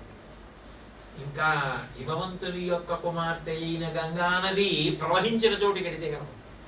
ఈవిడ ఒకే చోట కూర్చున్నట్టు. కానీ ఎవడు ఎక్కడ నిలబడి మనసులో స్మరించినా కనపడుతుంది. కానీ వాడు పుణ్యాత్ముడై ఉండాలి, వాడు భగవద్భక్తుడై ఉండాలి. అలా కనపడుతుంది. గంగ ఏం చేస్తుంది? రంగతుంగ తరంగ సంఘములతో, రంజిల్లు ఘోషంబుతో, బంగారంబగు పొంగుతో, నురగటో పువ్వాట తుంపర్లతో, తరంగాలతో, పెద్ద పెద్ద నురగలతోటి, జలపక్షులతోటి ప్రవహించి వెడుతూ ఉంటుంది. కాబట్టి గంగ తరంగాలతో ఆడుతున్నట్టు ఈవిడ కూడా ఆడుతుంది. కానీ ఈ ఆట కనపడదు. ఆశ్చర్యం బహుకేలనం వితనుతే నైశ్చల్యమాభిభ్రతి. ఏమీ కదలకుండా కూర్చుంది, ఏం ఆడుతోంది అనిపిస్తుంది. కానీ లోకాలన్నింటినీ మాయాస్వరూపిణి అయి ఆడించే తల్లి ఆవిడ. ఏమీ కదలకుండా కూర్చున్నట్టు ఉంటుంది. కదిలే గంగ కదిలి కనపడుతోంది, హిమవంతుడి పెద్ద కూతురు. కదలకుండా ఉన్న నదిలా కూర్చున్న తల్లి తాను ఆడడం కాదు, లోకాలను ఆడిస్తోంది. తాను అంత గొప్ప ఆట ఆడించగలిగినటువంటి తల్లి. కాబట్టి ఆవిడ లోకానాం క్షణమాత్ర సంస్మరణత సంతాప విచ్ఛేదిని. ఆవిడని కానీ ఒక్క క్షణం స్మరణ చేస్తే, ఆవిడ పేరు కామాక్షి అని పలికిన, ఆవిడని స్మరించిన ఇక సంతాపమే లేదు, దుఃఖపడవలసిన అవసరమే లేదు. ఆమె దుఃఖాన్ని తీసేస్తుంది. దుఃఖం దేనివల్ల వస్తుంది? పాపం వల్ల వస్తుంది. అంటే పాప భంజనమునకు కారణమేది? కామాక్షి ధ్యానము, కామాక్షి నామము, కామాక్షి రూపము, కామాక్షి జపము, కామాక్షి పూజ, కామాక్షి కీర్తన. కాబట్టి ఆవిడ ఏం చేస్తుంది అంటే, సంతాప విచ్ఛేదిని, దుఃఖం కలగడానికి కారణమైన దాన్ని ఛేదించి తీసేస్తుంది. ఎందుకు తీసేయాలి? అలా దర్శనం చేసి, అలా ఆవిడ పేరు చెప్పి, ఆవిడ పూజ చేసి చేసినంత మాత్రాన చేసేస్తుందా? ఎందుకట్లా అంటే, అది ఆవిడ దయ, ఆవిడ కారుణ్యం అట్లాంటిది. ఒక్కొక్కడికి దయ లేదనుకోండి, మీరు ఏమన్నా వాడు ఏం చేయడు. దయ ఉందనుకోండి, మీరు ఏమీ అనకపోయినా మీ దైన్యాన్ని కనిపెట్టి మరీ ఉపకారం చేస్తారు. ఎవరి మనస్థితి వారికి. ఆవిడ ఎటువంటి నది అంటే, కంపాయాస్తటసీన్నికాపి తటినీ కారుణ్య పాధోమయి. కంపా నదిలో నీటి ప్రవాహం కనపడుతుంది, కామాక్షి యందు కారుణ్య ప్రవాహం కనపడుతుంది. ఎవరికి కనపడుతుంది? చూడగలిగిన వాడికి కనపడుతుంది. ఆ చూడగలిగిన వాడు ఎవరు? పుణ్యాత్ముడు. ఆ పుణ్యాత్ముడు ఎవరు? ధన్యాత్ముడు. ఆ ధన్యాత్ముడు ఎవరు అంటే, ఆమె యందు ఆ భక్తి కుదురుకున్నవాడు. ఎవరికి ఆ భక్తి కుదురుకుందో వాడు ధన్యాత్ముడు. కాబట్టి హిమగిరి తనయే అంటే కేవలం ఆమె హిమవంతుని కుమార్తెగానే వచ్చిందని అనుకోకండి సుమా. పార్వతీదేవిగా హిమవంతునికి అక్కడ పుట్టిన సందర్భమే కాదు, మీరు ఇప్పుడు చూడగలిగిన గంగలా కామాక్షిగా కూడా కాంచీలో చూడవచ్చు. కాదు కాదు, మీరు ఎక్కడ ఉన్నా ఈ క్షణంలోనే మనసులో చూడవచ్చు. అది నీటి ప్రవాహం శరీరాన్ని నిలబెడుతుంది, ప్రాణాన్ని నిలబెడుతుంది. ఈ ప్రవాహం అసలు ఇక శరీరంతో రాకుండా చేస్తుంది, మోక్షమే ఇచ్చేస్తుంది. ఎందుకంటే అది కామకోటి. ఏదైనా ఇవ్వగలం, ఎటువంటి కోరికనైనా తీర్చగలం. దానికి చివరి హద్దు ఆవిడ. అంత గొప్పది సుమ. అందుకని హిమగిరి తనయే నది రూపంలో గంగగా ఉంటే హిమగిరి తనయే కారుణ్య ప్రవాహ స్వరూపమైన నది మూర్తీభవించి కామాక్షిగా కాంచి యందు దర్శనమిస్తుంది. నదీ పరితే ప్రవహించేటప్పుడు ఆడే ఆట అందరికీ తెలుసు. ఆ తరంగాలు, ఆ చేపలు, ఆ కప్పలు, అందులో ఉండేటటువంటి తాబేళ్లు, అందులో ఉండే జలపక్షులు, తుంపరలు అన్ని నదులలో ఒకలాగే ఉంటుంది. కానీ కామాక్షి కేవలం విచిత్రంగా మాయ ఎందు అలా తిరుగుతుంది. మహామాయా విశ్వం భ్రమయసి పరబ్రహ్మ మహిషి. ఆ ఆట ఆవిడే ఆపేస్తుంది. ఇంకొద్దులే, నిన్ను ఇంక తిప్పను, నువ్వు నా ఎందు కలిసిపో అని కలిపేయగలదు.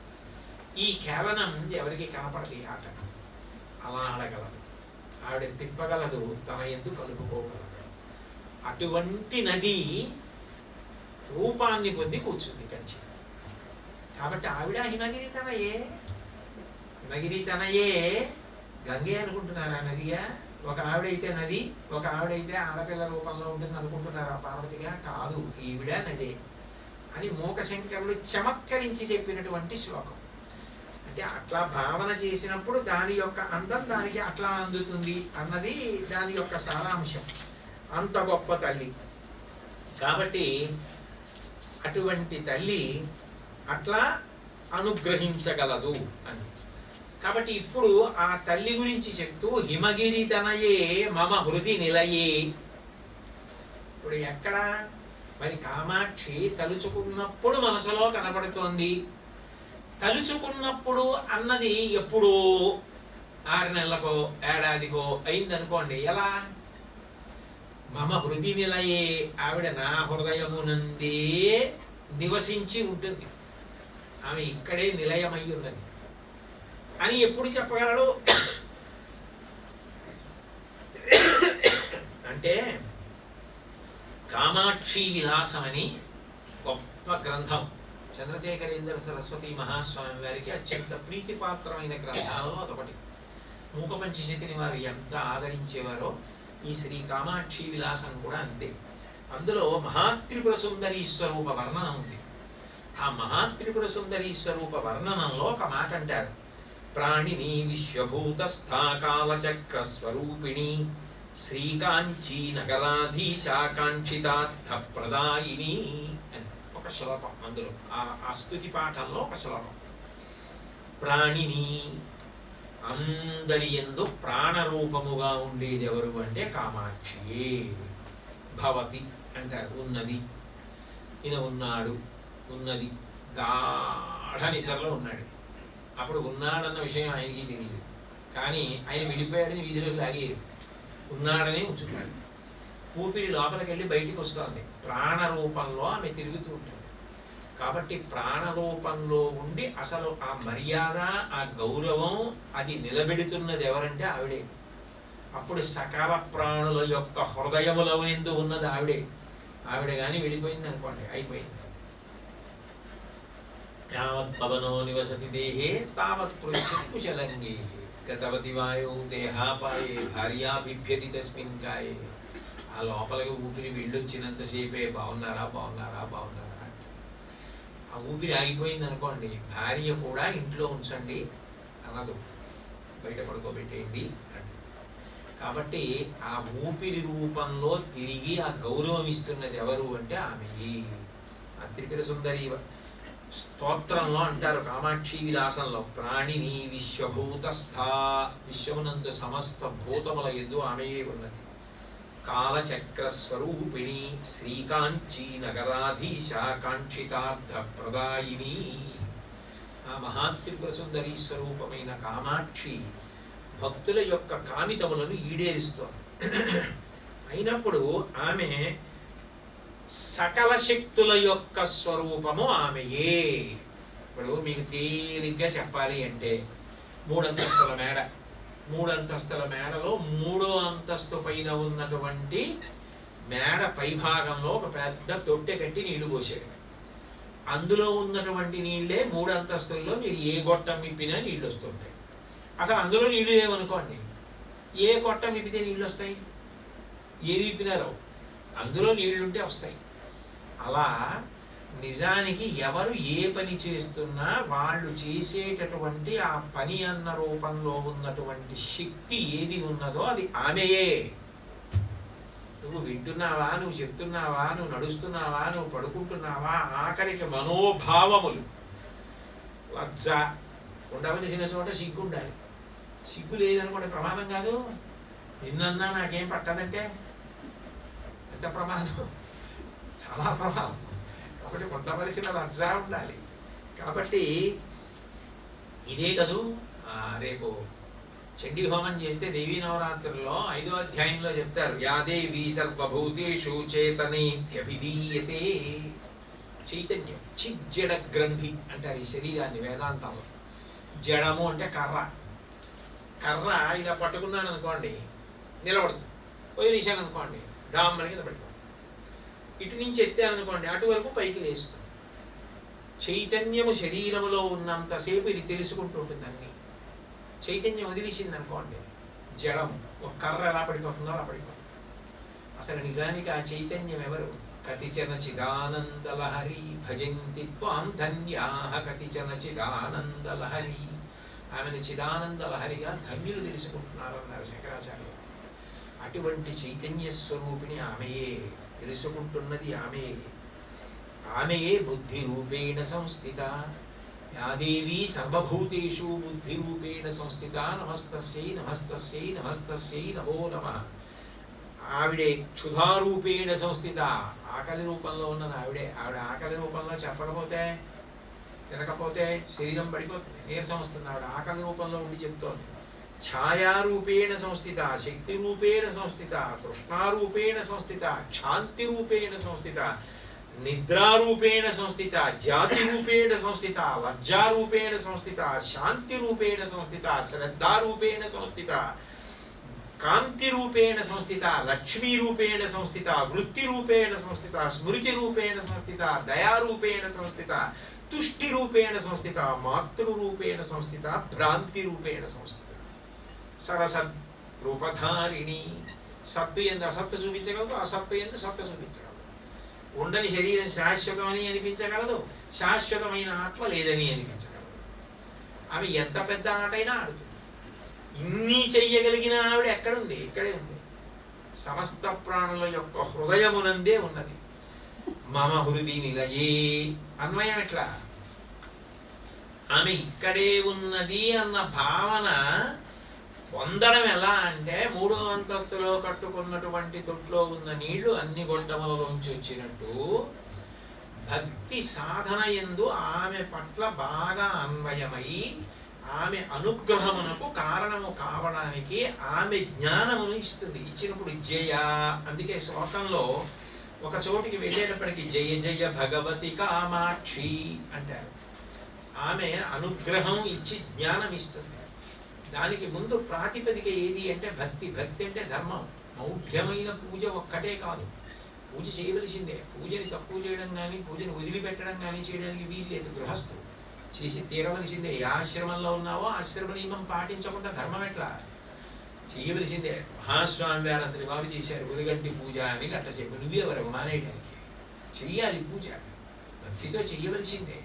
నువ్వు పూజ చెయ్యగా, ధర్మాచరణం చెయ్యగా అనుగ్రహించి ఆవిడ ఒకప్పుడు జ్ఞానం ఇస్తుంది. నేను జ్ఞానం పట్టుకున్నానండి, అందుకని నాకు పూజ అక్కర్లేదండి, నాకు ఏ ఆచారం అక్కర్లేదండి అంటే అదో మెట్ట వేదాంతం, అర్థం లేని విషయం. నీకు వచ్చేసింది ఆ జ్ఞానం, నువ్వు ఆత్మ అయిపోయావా? నీకు శరీర సంబంధం లేదని నీకు తెలిసిపోయిందా? అలా ఉండగలవా? ఉండనప్పుడు ఎందుకు అనట? జ్ఞానిని అనుకరించలేవు, అజ్ఞానిని అనుకరించరాదు. అయ్యే వరకు నువ్వు ఏదో అలా ఉండడం నేర్చుకో. నువ్వు గృహస్థువి, ప్రాథమికంగా గృహస్థు ధర్మాన్ని పాటించు. ధర్మం మనకు ప్రాతిపదిక ఆశ్రమం. స్తోత్రం దేని మీద ఆధారపడింది? గృహస్థాశ్రమం వైపుకు వెళ్ళడం మీద. వివాహం కాని వారికి వివాహం అవ్వడం ప్రధానం. సన్యాసాశ్రమంలో ఉన్న మహాపురుషులు ఇది ఎందుకు ఇచ్చారు అంటే గృహస్థాశ్రమం అంత గొప్పది కాబట్టి. సాక్షాత్ నడిచే దేవుడు ఎందుకు ఇచ్చారు ఈ స్తోత్రం? ఎందుకు సంసారాలు పండాలని ఇచ్చారు? కార్యక్షేత్రం అది కాబట్టి. కాబట్టి అటువంటి తల్లిని క్రియల యందు అన్వయం చేసుకున్నవాడెవడో వాడు నిరంతర పూజ చేస్తున్నవాడు. ఎందుకంటే భౌతిక పూజ మీరు ఎంతసేపు చేయగలరు? ఎంతసేపు చేయగలరు? ఇంట్లో పూజ ఓ గంట సేపు చేస్తారు, పరవశం ఉందనుకోండి గంటన్నర చేస్తారు, 2 గంటలు చేస్తారు. పూజే చేస్తూ ఉండిపోగలరా? ఉండిపోలేరు. కానీ ఎప్పుడూ పూజే చెయ్యడం అన్నది అలవాటు అవ్వాలంటే శంకర భగవత్పాదులే సౌందర్యలహరిలో చాలా గొప్ప శ్లోకాన్ని ఇచ్చారు. జపో జల్ప శిల్పం సకలమపి ముద్రా విరచన గతి ప్రాదక్షిణ్య క్రమణమచన ద్యాహుతి విధి ప్రణామ సంవేశ సుఖమఖిలమాత్మార్పణ దృశ సపర్యాపర్యాయ స్తవ భవతు ఎన్మే విలసితం. భక్తి పండడం అన్న మాటకు అర్థం ఏమిటంటే క్రమక్రమంగా ఆవిడ అనుగ్రహం ఎవరికి ఉంటుందో వాళ్ళ యందు ఆమె అటువంటి భావన పరిపుష్టిని ఏర్పాటు చేస్తుంది. ఏమిటి ఆ భావన పరిపుష్టి? అందుకే భావనోపనిషత్తు ప్రధానం శ్రీ విద్యలో. ఎక్కువగా భావనోపనిషత్తు గురించి మాట్లాడుకుంటారు. అంటే జపో జల్ప మాట. 84 లక్షల జీవరాశుల్లో ఎవరికైనా మాట ఉందా? ఆ మాట చేత తరించిపోగలడు మనుష్యుడు. నామస్మరణ ధన్యోపాయం నహి పశ్యామో భవతరణే. భగవన్నామని చెప్పి తరించిపోగలడు. మంచి మాటలు విని జ్ఞానమును పొందగలడు. మంచి మాట మాట్లాడి పుణ్యమును పొందగలడు. కాబట్టి ఈ మాట ఎవరికి ఇచ్చింది ఆవిడ? మనుష్యునికి ఇచ్చింది, ఇతరులకు ఇవ్వలేదు. ఇచ్చినప్పుడు ఈ మాట్లాడగలిగిన శక్తి ఇన్ని ప్రాణులకు లేదు, నాకు ఇచ్చింది. కాబట్టి ఇప్పుడు ఆవిడ నాకు ఏ శక్తినిచ్చిందో ఆ శక్తి ఇచ్చినందుకు ఆవిడ వీడికి ఎందుకు ఇచ్చానని అనుకునే రోజు రాకుండా నేను మాట్లాడతాను. ఆవిడ ఇచ్చింది కాబట్టి దాన్ని నేను ప్రసాద బుద్ధితో వాడుతున్నాను. అందుకే శంకర భగవత్పాదుల అవతార పరిసమాప్తిలో చెప్పిన మాట దుస్తర్కాస్తు విరమ్యత. దుస్తర్కం చెయ్యి, వేద విరుద్ధమైనటువంటి మాటలు మాట్లాడకు, అటువంటి ప్రతిపాదనలు తీసుకురాకు. వేదో నిత్యమధీయతాం తదితం కర్మస్వనుష్ఠీయతాం. వేదము ప్రమాణము, దాన్ని చదువు, దాని ప్రకారంగా అనుష్ఠానం చెయ్యి. అంతేగాని అకస్మాత్తుగా నువ్వేదో కొత్త కొత్త సిద్ధాంతాలు కొత్త కొత్త పోకడలు పట్టుకుని రాకు. కాబట్టి ఏది చేస్తున్నా నాకు మాట ఇచ్చినది ఆవిడ. నేను మాట్లాడితే ఆవిడ చిన్నపుచ్చుకోకూడదు అని మాట్లాడుతున్నాడు. ఇప్పుడు ఆవిడ ఎంత సంతోషిస్తుంది? పూజ వల్ల ప్రధానమైన శక్తితో అనుసంధానం అవుతున్నాడు. సకలమపి ముద్రా విరచన. నేను ఇలా అన్నా, ఎందుకు అనాలి? నేను ఇలా అంటాను, మీకు బెంగ పెట్టుకోక, భయపడక అంటాను. నేను చేయగలిగిన ఉపకారం అంతే, మీరు ఎందుకు బెంగ పెట్టుకుంటారు, అమ్మవారు ఉంది అని ఇలా అంటాను అన్న సద్భావనతో నేనెవరిని ఇలా అనడానికి? అందుకని చూపుడు వేరు చూపించను అని. ఈ కదలికలకి కారణం ఆవిడ. ఈ కదలిక లేకపోతే అసలు చెయ్యి కలపగలవా? ఒక్కొక్కసారి చెయ్యి కలపడానికి వీలు లేని వ్యాధి వచ్చిందనుకోండి, ఎంత ఇబ్బంది పడిపోతూ ఉంటారు. మరి కదులుతున్నాయంటే యాదేవి సర్వభూతేషు శక్తి రూపేణ సంస్థిత. ఆవిడ ఆ శక్తి. ఆ శక్తి దుర్వినియోగం కాకూడదంటే నేను అట్లా అసలు చూపించను. నా కదలికలు ఏమున్నాయో అవి ఆవిడ సంతోషించడానికే ఉపయోగపడాలి అని అనుకుంటున్నా, అలవాటు చేసుకున్నాను అనుకోండి. అది క్రమక్రమంగా, అంటే మొదట్లోనే వచ్చేస్తుందని చెప్పలేం, కానీ క్రమక్రమంగా ఏమవుతుందంటే వశవర్తిని చేస్తుంది. మీరు ఏది చేస్తున్నా ఏమవుతుందంటే, ఇది అమ్మవారు సంతోషిస్తుందా? ఏది తిన్నా ఇది అమ్మవారి అనుగ్రహంతో కూడా దంతాలు కదులుతున్నాయి, జీర్ణం అవుతోంది. క్రమణమశనాద్యాహుతి విధి. శంకర భగవత్పాదులే కదా చెప్పారు, అహం వైశ్వానరో భూత్వా ప్రాణినాం దేహమాశ్రితః ప్రాణాపాన సమాయుక్తం పచాన్యన్నం చతుర్విధం అంటాడు గీతాచార్యుడు. లోపల అగ్నిహోత్రంగా ఉంటే ఆవిడే జీర్ణం చేస్తోంది. ఆవిడ జీర్ణం చేస్తోంది అంటే మీరు ఏది పడితే అది వేయగలరా? చండీ హోమం జరుగుతోంది అనుకోండి, అగ్నిహోత్రమే కదా, మీరు ఏది పడితే అది అందులో వేయగలరా? వేయలేరు. మీరు అందులో ఏ పదార్థం వేయాలో అదే వేస్తారు. ఈ లోపల అమ్మవారు జఠరాగ్నిగా ఉంది అన్నప్పుడు ఆ అగ్నిహోత్రంలోకి ఏది వేయాలో అది మాత్రమే వేయడం అలవాటు. అప్పుడు వశవర్తి అయ్యారా లేదా? మోద ఆవిడ శక్తి, ఆవిడ అనుగ్రహం. కాబట్టి నేను ఆవిడ చిన్న ముచ్చుకునేది చెప్పి క్రమణవశనాద్యాహుతి విధి ప్రణామ సంవేశ సుఖమఖిలమాత్మార్పణ దృశ. ఇదే ఆత్మనివేదనం అంటే. ఏది చేసినా ఆఖరికి నిద్రపోతున్నాడు. నిద్రపోవడానికి ఉపక్రమించి నాకు నిద్ర పడితే ఆ నిద్రాకాలిక సుఖం, నిద్రలో అవయవములకు పడలిక తీరడం, ఇవన్నీ ఎవరు? ఆవిడ అనుగ్రహం. అందుకే ఆవిడికి నమస్కరించి పడుకున్నాడు, లేచి ఆవిడికే నమస్కారం చేసి అమ్మాయిని పోయి బడలిక తీర్చావన్నాడు. ఇలా ఎవరు చేస్తున్నాడో వాడికి క్రమంగా ఏం అలవాటైంది? ఆవిడికి వశవర్తిగా బ్రతకడం అలవాటైంది. అప్పుడు ఆయన తప్పెందుకు చేస్తాడు? చేసే అవకాశం ఏది అసలు లేదు. అప్పుడు ఆయన నిరంతర పూజ చేస్తున్నాడు, నిరంతర ధర్మాచరణమే చేస్తున్నాడు. అప్పుడు అది ఆవిడ ప్రీతికి కారణమైంది. ఆవిడ ప్రీతి చెందితే ఏం చేస్తుంది? జ్ఞానం ఇస్తుంది. ఆవిడ జ్ఞానం ఇస్తే జ్ఞానాద్దేవత కైవల్యం. ఆవిడిచ్చిన జ్ఞానము వలన అద్వైతానుభూతి కలిగితే అప్పుడు మోక్షము కలుగుతుంది. అంటే దీనికి అంతటికీ కూడా ప్రాణప్రదమైనది ఎక్కడుంది? అసలు ఈ శక్తులు ఏవి నాలో ఉన్నాయో వాటన్నింటికీ కారణమైనది ఆదిశక్తి, మూలశక్తి. ఆమెయే ఆ కామాక్షియే. ఆ కామాక్షియే ఇక్కడ కూర్చొని ఇన్ని రకాలుగా నేను నడిచేటట్టు, నేను కూర్చునేటట్టు, నేను తినేటట్టు, నేను పడుకునేటట్టు, నేను మాట్లాడేటట్టు, నేను వినేటట్టు ఇన్ని రకాలుగా అనుగ్రహిస్తాను.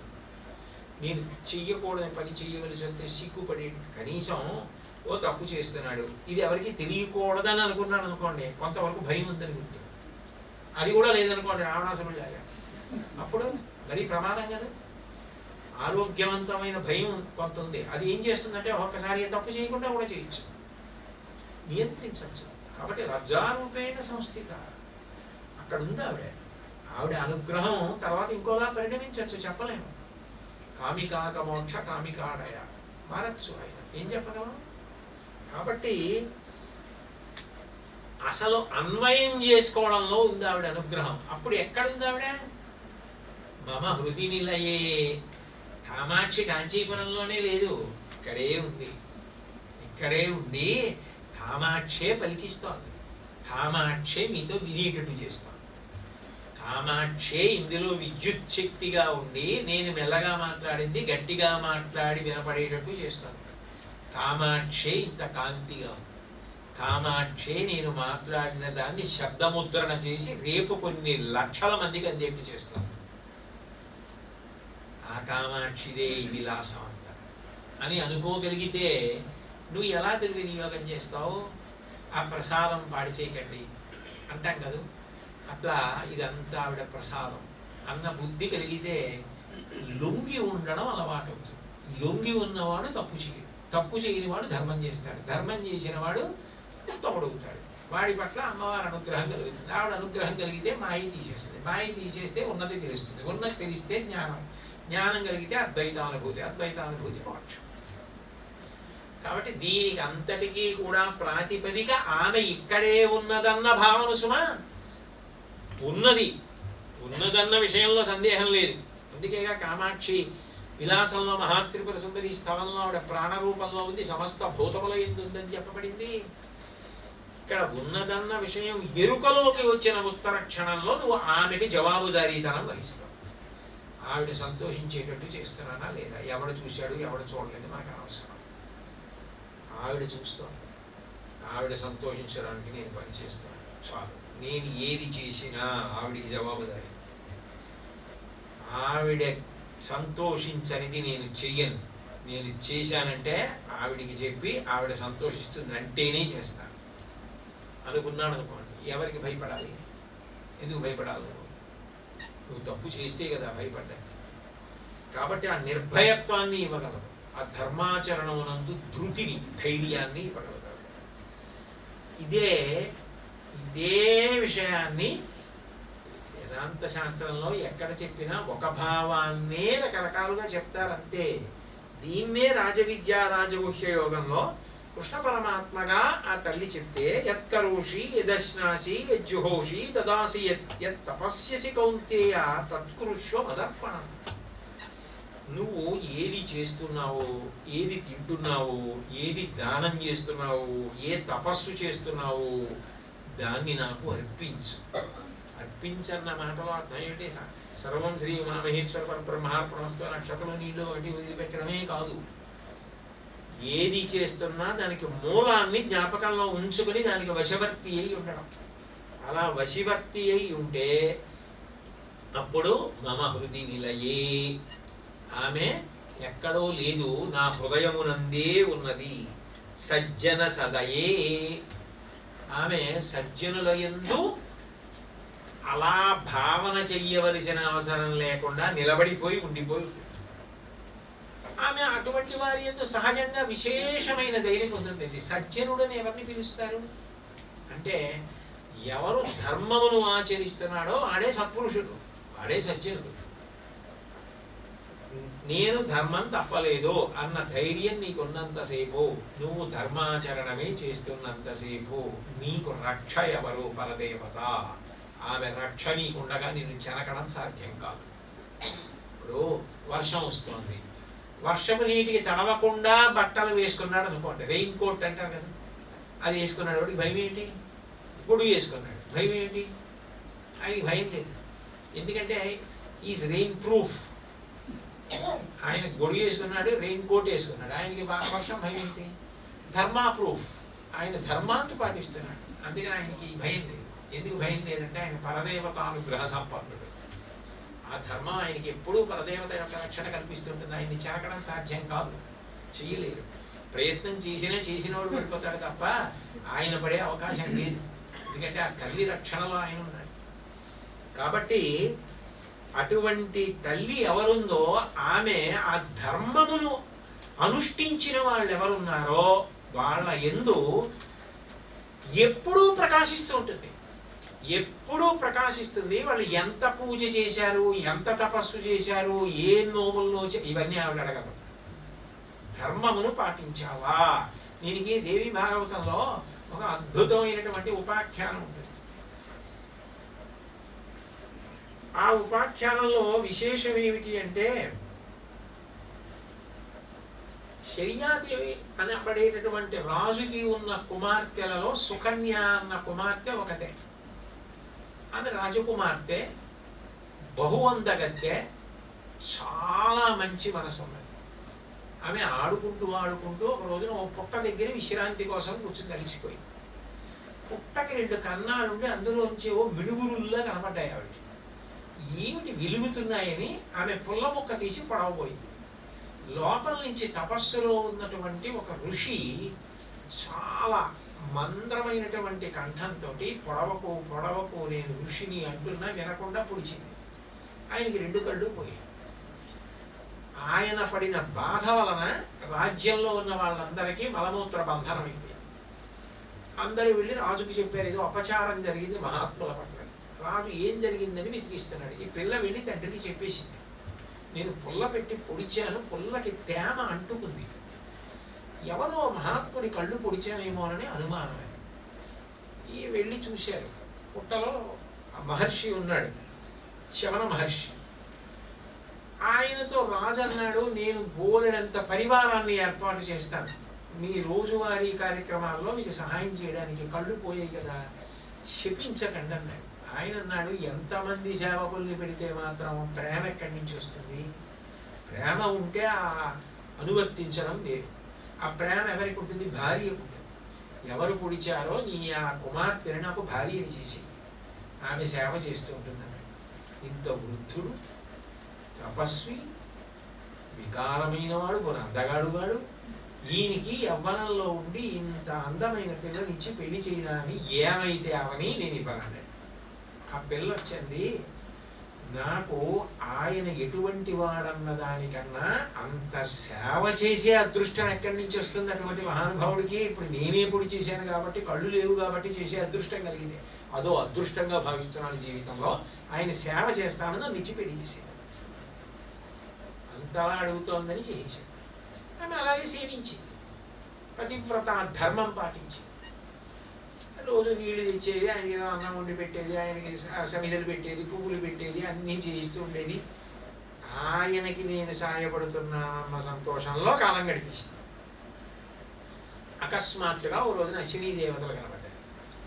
కనబడి వాళ్ళు అన్నారు, అయ్యో నువ్వేమి వృద్ధుడైనటువంటి భర్తతో బాధపడుతున్నావు, మాలో ఎవరినైనా వివాహం చేసుకోవాలి.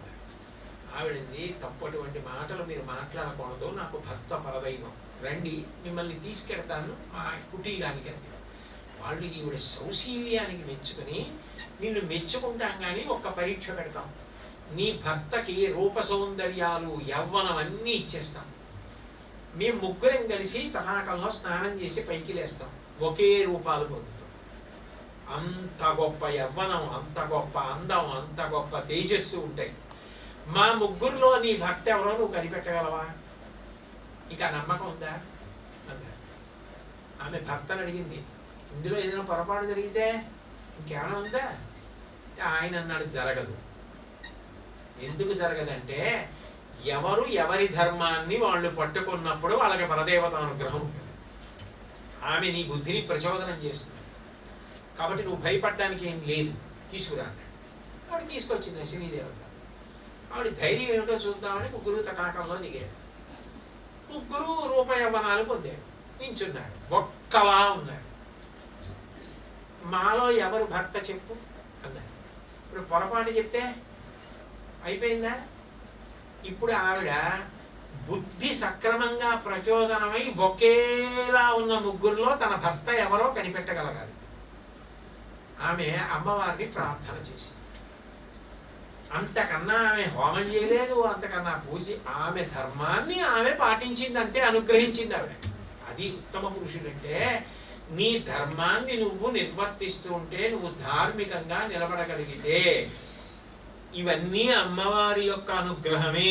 ఆవిడ సంతోషించనిది నేను చెయ్యనని చేసుకు వెళ్ళిపోతుంటే,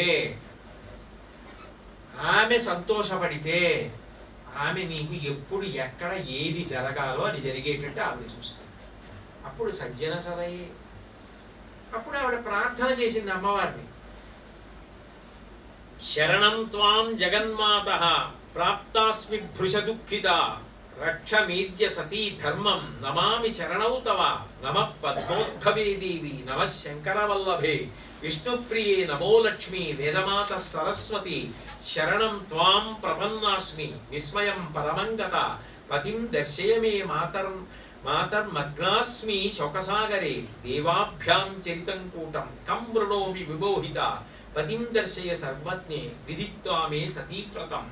అమ్మా, నా పాతివ్రత్యాన్ని నిలబెట్టు, పొరపాటు జరగకూడదు, నా భర్త ఎవరో గుర్తుపట్టగలిగినటువంటి శక్తిని నాకు కటాక్షించు, ముగ్గురు ఒక్కలా ఉన్నా.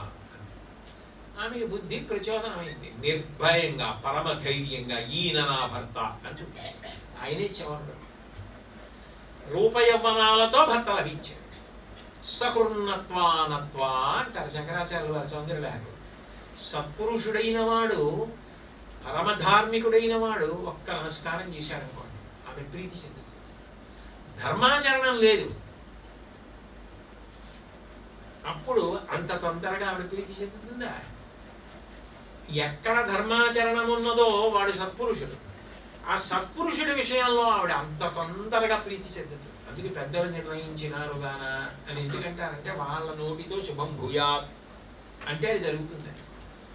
కాబట్టి అటువంటి తల్లి, దుర్గా సూక్తం అని చదువుతూ ఉంటాం కదా, ఓం జాతవేద శేషనవానసో మమరాతీయతో నిదహాతి వేద అని, అందులో మంత్రం ఉంటుంది, విశ్వానినో దుర్గః జాతవేద సింధుం ననావాదురితాతి పర్షి అగ్నే అత్రివన్ మనసా గృణానోస్మాకం బోధ్య వితాతనూనాం అని. ఆ మంత్రానికి అర్థం ఏంటంటే, సముద్రంలో మునిగిపోతున్నాడు ఒక వ్యక్తి. ఆ మునిగిపోతున్నటువంటి వ్యక్తిని ఎక్కడో సముద్ర మధ్యంలో మునిగిపోతున్నాడు అని చూశారు. ఎవరు మాత్రం సముద్ర మధ్యంలోకి ఈత కొట్టి వెళ్ళి తీసుకురాగలరు? అప్పుడు అతన్ని రక్షించగలిగినది నావ. ఒక నావ ఉంటే అతన్ని రక్షిస్తుంది, అంత మధ్య నుంచి తీసుకొస్తుంది.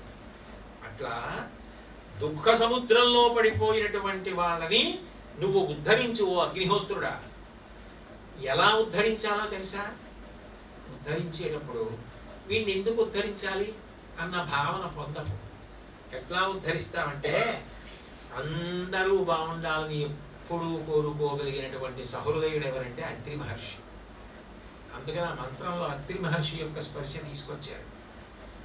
విశ్వానినో దుర్గః జాతవేద సింధుం ననావా దురితాతి వర్షీ అగ్ని అత్రివన్ మనసా కృణానోస్మాకం బోధ్య వితాతనూనాం. అత్రి మహర్షి సకల జనులు బాగుండాలని ఎప్పుడు ఎట్లా కోరుకుంటూ ఉంటాడో అట్లా మేమందరం బాగుండాలని మా యోగక్షేమాల కోసం మేము చేసిన మంచి చెడు అని చూడకుండా ఓ అగ్నిహోత్రుడా మమ్ము రక్షించు అని అడుగుతారు ఆ మంత్రంలో. అంటే అత్రి సత్పురుషుడు. అగ్నిని అడిగేటప్పుడు అత్రి యొక్క ప్రస్తావన తెచ్చి అడిగారు. అత్రిలా ఉండు అగ్నిహోత్రుడా అన్నారు. ఎవరిని ఉద్ధరించవలసిన వాడు. ఎంత గొప్పవాడు అత్రి మహర్షి, మహానుభావుడు కాదు. కాబట్టి అటువంటి అత్రి మహర్షిలా ఉండగలిగితే అంతకన్నా అదృష్టం ఉండదు. ఆ స్థాయికి చేరడానికి సమయం పడుతుందన్నా లోపల ఉన్నటువంటి శక్తిని అనుసంధానం చేసుకుంటూ బ్రతకడం అలవాటై ఆమెకు వశవర్తి అయిన వాడెవరుంటాడో వాడిని ఆ తల్లి నిరంతరము కాపాడుకుంటూ ఆయన అవసరం ఏమిటో ఆవిడ ముందు గుర్తిస్తూ ఉంటుంది. కాబట్టి యదా యదా హి సాధూనాం దుఃఖం భవతి దానవ తదా తేషాంచ రక్షార్థం దేహం సంధారయామ్యహం. నిజానికి ఆవిడ ఒక శరీరాన్ని ఎందుకు తీసుకుంటోంది అంటే ఎప్పుడెప్పుడు సత్పురుషులైన వాళ్ళు ఇబ్బంది పడతారో అప్పుడప్పుడు వాళ్ళ ఇబ్బందిని తీర్చడానికి, రాక్షస సంహారం చేయడానికి అనువైన శరీరాన్ని పొందుతారు. కాబట్టి సజ్జన సదయే, ఎవరు ధర్మాత్మలో అటువంటి వారి యొక్క హృదయమునందు నివసించేటటువంటి తల్లి తెల్లవారి లేస్తే పీఠాధిపత్యంలో లోకం అంతా ధర్మం గురించి చెప్పి చెప్పి చెప్పి చెప్పి చెప్పి అలసట లేకుండా ప్రచారం చేసిన మహాపురుషులు. శ్రీశంకరార్య పరిపాలిత కామకోటి ప్రఖ్యాత పీఠమధిరుహ్య చ బాల్యేవ ధర్మాని రక్షసి సదాచరణ ప్రచారైః శ్రీచంద్రశేఖర గురోర్ భగవన్ నమస్తే. చిన్న వయసులో 13వ ఏట సన్యసించి జగద్గురువులై ఆసేతు హిమాచల పర్యంతం పాదచారి అయి పర్యటించి ధర్మం గురించి చెప్పి చెప్పి చెప్పి చెప్పిన మహాపురుషులు. ధర్మాచరణ చేసిన వాడికి పరదేవతానుగ్రహం ఎంత కలుగుతుందో చెప్పకుండా ఎందుకుంటారు? నిజానికి పెళ్లి చేసే ముందు ఏం చేస్తారు? స్నాతకం చేస్తారు. స్నాతకంలో ఏం చెప్తారు? గృహస్థాశ్రమంలోకి వెళ్ళిన తర్వాత నువ్వు ఇలా ఉండు, నువ్వు చేయవలసిన పనులు చేయడం మానకు, ప్రమదితవ్యం ప్రమదితవ్యం, పొరపాటు పడకుసుమా, నువ్వు ఏ పనులు చెయ్యాలో ఆ పనులు చెయ్యాలి అని అవన్నీ చెప్తారు. చెయ్యకూడనివి చెప్తారు. జగద్గురువులైనటువంటి చంద్రశేఖరేంద్ర సరస్వతి మహాస్వామి వారు పెళ్లి కాని వారికి పెళ్లి అవ్వడానికి ఏ స్తోత్రం చదువుకుంటే మంచిదో చెప్తున్నప్పుడు అయిన తర్వాత ఏ ధర్మాన్ని పట్టుకోవాలో, అవక ముందు ఏ ధర్మాన్ని పట్టుకోవాలో, అయిపోయిన వాళ్ళు కూడా ఏ ధర్మాన్ని పట్టుకోవాలో చెప్తున్నారు. కాబట్టి సజ్జన సదయే కామాక్షి, ఆ తల్లి అంత గొప్పది. అటువంటి ఆ తల్లి ఏం చెయ్యాలి అంటే సదయే కామాక్షి గురుగుహజనని గురు కళ్యాణం పుణ్యరజనని కామాక్షి. ఓ కామాక్షి, నువ్వు మమ్మల్ని ఇట్లా అనుగ్రహించు. ఎవరి కామాక్షి? అసలు ఈ కామాక్షి అన్న పేరు అమ్మవారికి రావడానికి కారణం ఏమిటి అంటే కామాక్షి విలాసము అన్న ఆ పరమ పవిత్రమైనటువంటి గ్రంథంలోనే కామాక్షియే దేవతలతో మాట్లాడింది. ఒకప్పుడు మాట్లాడి దేవతలతో చెప్తూ నేను కామాక్షి అని ఇక పైన పిలవబడతాను, దానికి కారణం ఇది అని చెప్పింది. యథా సుధార్ణవేచాహం మమ శ్రీపుర సప్తమే సామర్థ్యరూపా జగతి శక్తి రీత్యభిధానతః కామాక్షీతి తథాత్రాపి సంతానాది వరప్రదా అంది ఆ తల్లి. నేను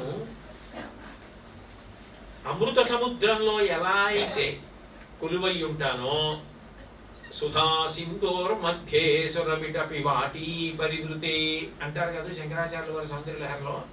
అట్లా అమృత సముద్రంలో, మణిద్వీపంలో, కదంబవనంలో ఎట్లా ఉంటానో అట్లా నేను మళ్ళీ పూర్ణమైనటువంటి నా కళలతో నివసించేటటువంటి ప్రదేశం ఏది అంటే శ్రీపుర సప్తమే. శ్రీపురంలో ఉంటాను. శ్రీపురం అంటే ఏమిటి? కంచి. ఎందుకనంటే కంచికి 5 పేర్లు ఉన్నాయి. కామకోష్ఠము, కామకోటి, ఇది కూడా కామాక్షి విలాసంలో ఉన్న శ్లోకమే. కామకోష్ఠము, కామకోటి, శ్రీపురము, భద్రము, జీవన్ముక్తిపురము అని 5 పేర్లు కంచికి. కాబట్టి ఆ తల్లి చెప్తోంది మమ శ్రీపుర సప్తమి. నేను ఇక్కడ రూపంతో నన్ను నేనుగా ప్రతిష్ఠించుకున్నాను. నేనే ఇక్కడ కొలువై ఉన్నాను. ఈ రూపం నిజానికి ఎక్కడిది అంటే ఎవ్వరూ దర్శించడానికి సాధ్యం కానటువంటి అమృత సముద్రంలో, కదంబవనంలో, మణిద్వీపంలో ఉన్న నా రూపమే ఇక్కడ కామాక్షిగా నెలకొన్నాను. ఇందులో కకారాకార విలసన్ మకార ప్రతిపాదితాన్ జగత్శ్రీ సృక్షయాచాహం పునర్బ్రహ్మ హరీశ్వరాన్ త్రీనక్షిభిర్విరచ్యాసం కామాక్షి నామశాలిని. మహాప్రళయంలో లోకాలన్నీ నిశ్శేషమైపోయిన తరువాత మళ్ళీ యుగం ప్రారంభమైనప్పుడు, పునఃసృష్టి చేసినప్పుడు నేను నా 3 కన్నులలోంచి, త్రయంబకం 3 కన్నులలోంచి ముగ్గురిని మొట్టమొదట సృష్టిస్తాను. అందులో కకార అకార మకారములు కామ. ఇందులో బ్రహ్మ, విష్ణువు, రుద్రుడు. కకార అకార మకారముల చేత నా 3 కన్నులలోంచి సృష్టి చేయడానికి బ్రహ్మగారు, నిలబెట్టడానికి విష్ణువుగా, సంహార ప్రక్రియ. సంహారం అంటే చంపేయడం కాదు, జ్ఞానమిచ్చుట, జ్ఞానమిచ్చి మళ్ళీ పుట్టకుండా మోక్షములకు కారణమగుట, రాత్రివేళ నిద్రాకాలిక శుభమును కల్పించుట. ఎన్ని జన్మలెత్తినా భగవంతుడిని పొందలేకపోతే మహాప్రళయం చేసి జీవులందరినీ తానే పొందుట. ఈ 3 చేయడాన్ని సంహార ప్రక్రియ అంటారు. అంతేగాని అదే పనిగా చంపేస్తే పూజ ఎందుకు చేస్తారు శివుడికి? అది కాదు. రాత్రి నిద్రపట్టడం ఈశ్వరుడి యొక్క అనుగ్రహం, శివానుగ్రహం. అందుకే స్వల్పకాలిక లయము అంటారు దాన్ని. మహాప్రళయము అంటే ఇంకా ఎన్ని కోట్ల జన్మలెత్తినా జీవులు భగవంతుడిని పొందకపోతే, నీకు ఎన్ని జన్మలెత్తినా పొందలేకపోతున్నావు, నేనే నిన్ను పొందేస్తానని మైనపు ముద్ద నల్లపూసల మధ్యలో వచ్చి పడితే ఇవన్నీ ఎలా అంటుకుపోతాయో అట్లా జీవులందరినీ తానే పొందేస్తాడు. అప్పుడు ఇక లోకాలు ఉండవు. లోకంబులు లోకేశులు లోకస్తులు తెగిన తుది అలోకంబకు పెంచి గటి కావల యవ్వండే కాకృతి వెలుగు అతని నీ సేవింతులు అంటారు పోతన గారు భాగవతంలో. అలా ఒక్కడు మిగిలిపోతాడు. ఆ ఒక్కడు మిగిలిపోయేటట్టుగా నతత్ర సూర్యోభాతి నచంద్ర తారకం నేమా విద్యుతో భాంతికతో యమగ్ని త్వమేవ భాంతమనుభాతి సర్వం తస్య భాసా సర్వమిదం విభాతి. సూర్యుడు, చంద్రుడు, తారకలు వేటి సహకారం లేకుండా ఏ ఒక్కడు తనంత తాను ప్రకాశిస్తూ ఉంటాడో అటువంటి చిద్విలాస స్వరూపమై, తేజోస్వరూపమై భగవంతుడు ఒక్కడే మిగిలిపోతాడు. అప్పుడు వటపత్రశాయనండి, శివుడనండి, ఏ పేరు పెట్టి పిలవండి, సబ్రహ్మస్వ శివస్వ హరిశ్చేంద్ర సోక్షరం పరమస్వర, ఏ పేరు పెట్టి పిలిచినా ఉన్న శక్తి అది మిగిలిపోతుంది. ఆ తర్వాత మళ్ళీ పునఃసృష్టి జరిగేటప్పుడు నేను నా 3 కన్నుల్లోంచి ముందు ముగ్గురిని సృష్టిస్తాను. ముగ్గురిగా వస్తారు. ఒకడు సృష్టి చేయడానికి బ్రహ్మ, ఒకడు స్థితికారకుడు నిలబెట్టడం, ఒకడు సంహార ప్రక్రియ లయం రుద్రుడు. ఈ ముగ్గురిని సృష్టించి లోకములనన్నింటినీ సృష్టిస్తాను. ఇది చేసినప్పుడు నా చేతులు నేను వాడక్కర్లేదు. కోటాను కోట్ల బ్రహ్మాండములను సృష్టించడానికి కావలసిన శక్తిని బ్రహ్మకిస్తాను. ఇన్ని బ్రహ్మాండములు నిలబెట్టడానికి కావలసిన శక్తిని విష్ణువుకి ఇస్తాను. ఇన్ని బ్రహ్మాండములను లయం చేయగలిగిన శక్తిని రుద్రుడికి ఇస్తాను. ఈ శక్తిని అంతటినీ నా కన్నుల చేత ఇస్తాను.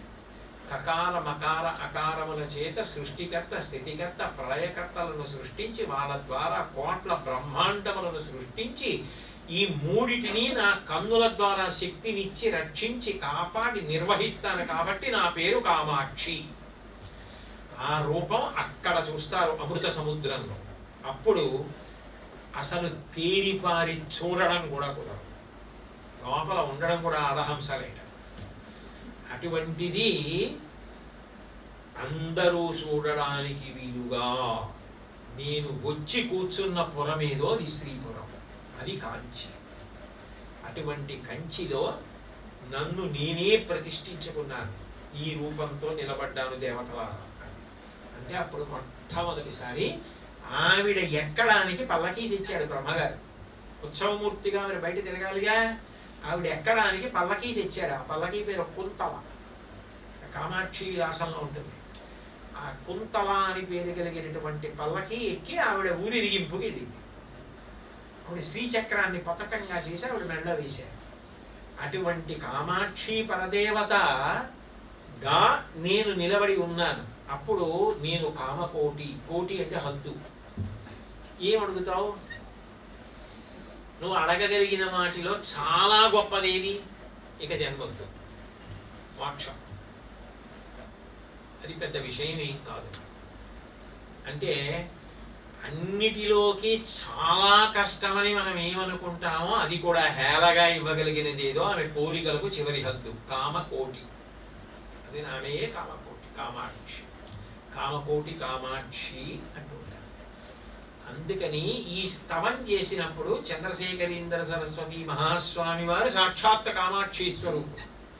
వారు చెప్పిన ఈ స్తవాన్ని చదవడానికి ముందు కానీ తర్వాత కానీ దీపం వెలిగించి 7 ప్రదక్షిణములు చేస్తే కామాక్షి ప్రసన్నురాలవుతుందని ఆయనే చెప్పారంటే ఇంకా అది ఎంత శక్తివంతమైన స్తోత్రం!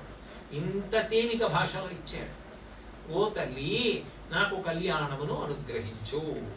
గురుగుహ జననీ కురు కళ్యాణం కుంజర జననీ కామాక్షి.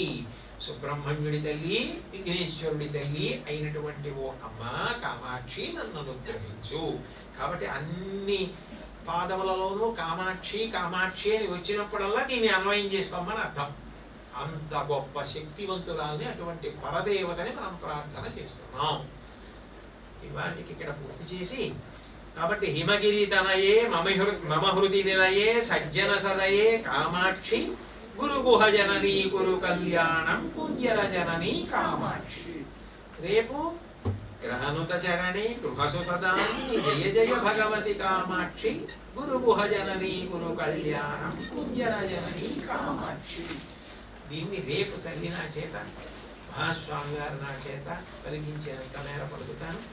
ఇవాటికి ఇక్కడతో సెలవు తీసుకుంటూ మంగళాశాసన పరైః పదాచార్య పురోగమైః సర్వైశ్చ పూర్వైరాచార్యైః సత్కృతాయాస్తు మంగళం. మంగళం కోసలేంద్రాయ మహనీయ గుణాత్మనే చక్రవర్తి తనూజాయ సార్వభౌమాయ మంగళం. ఉమాకాంతాయ కాంతాయ కామితార్థప్రదాయినే శ్రీగిరీశాయ దేవాయ మల్లినాథాయ మంగళం. సర్వం శ్రీ ఉమామహేశ్వర పరబ్రహ్మ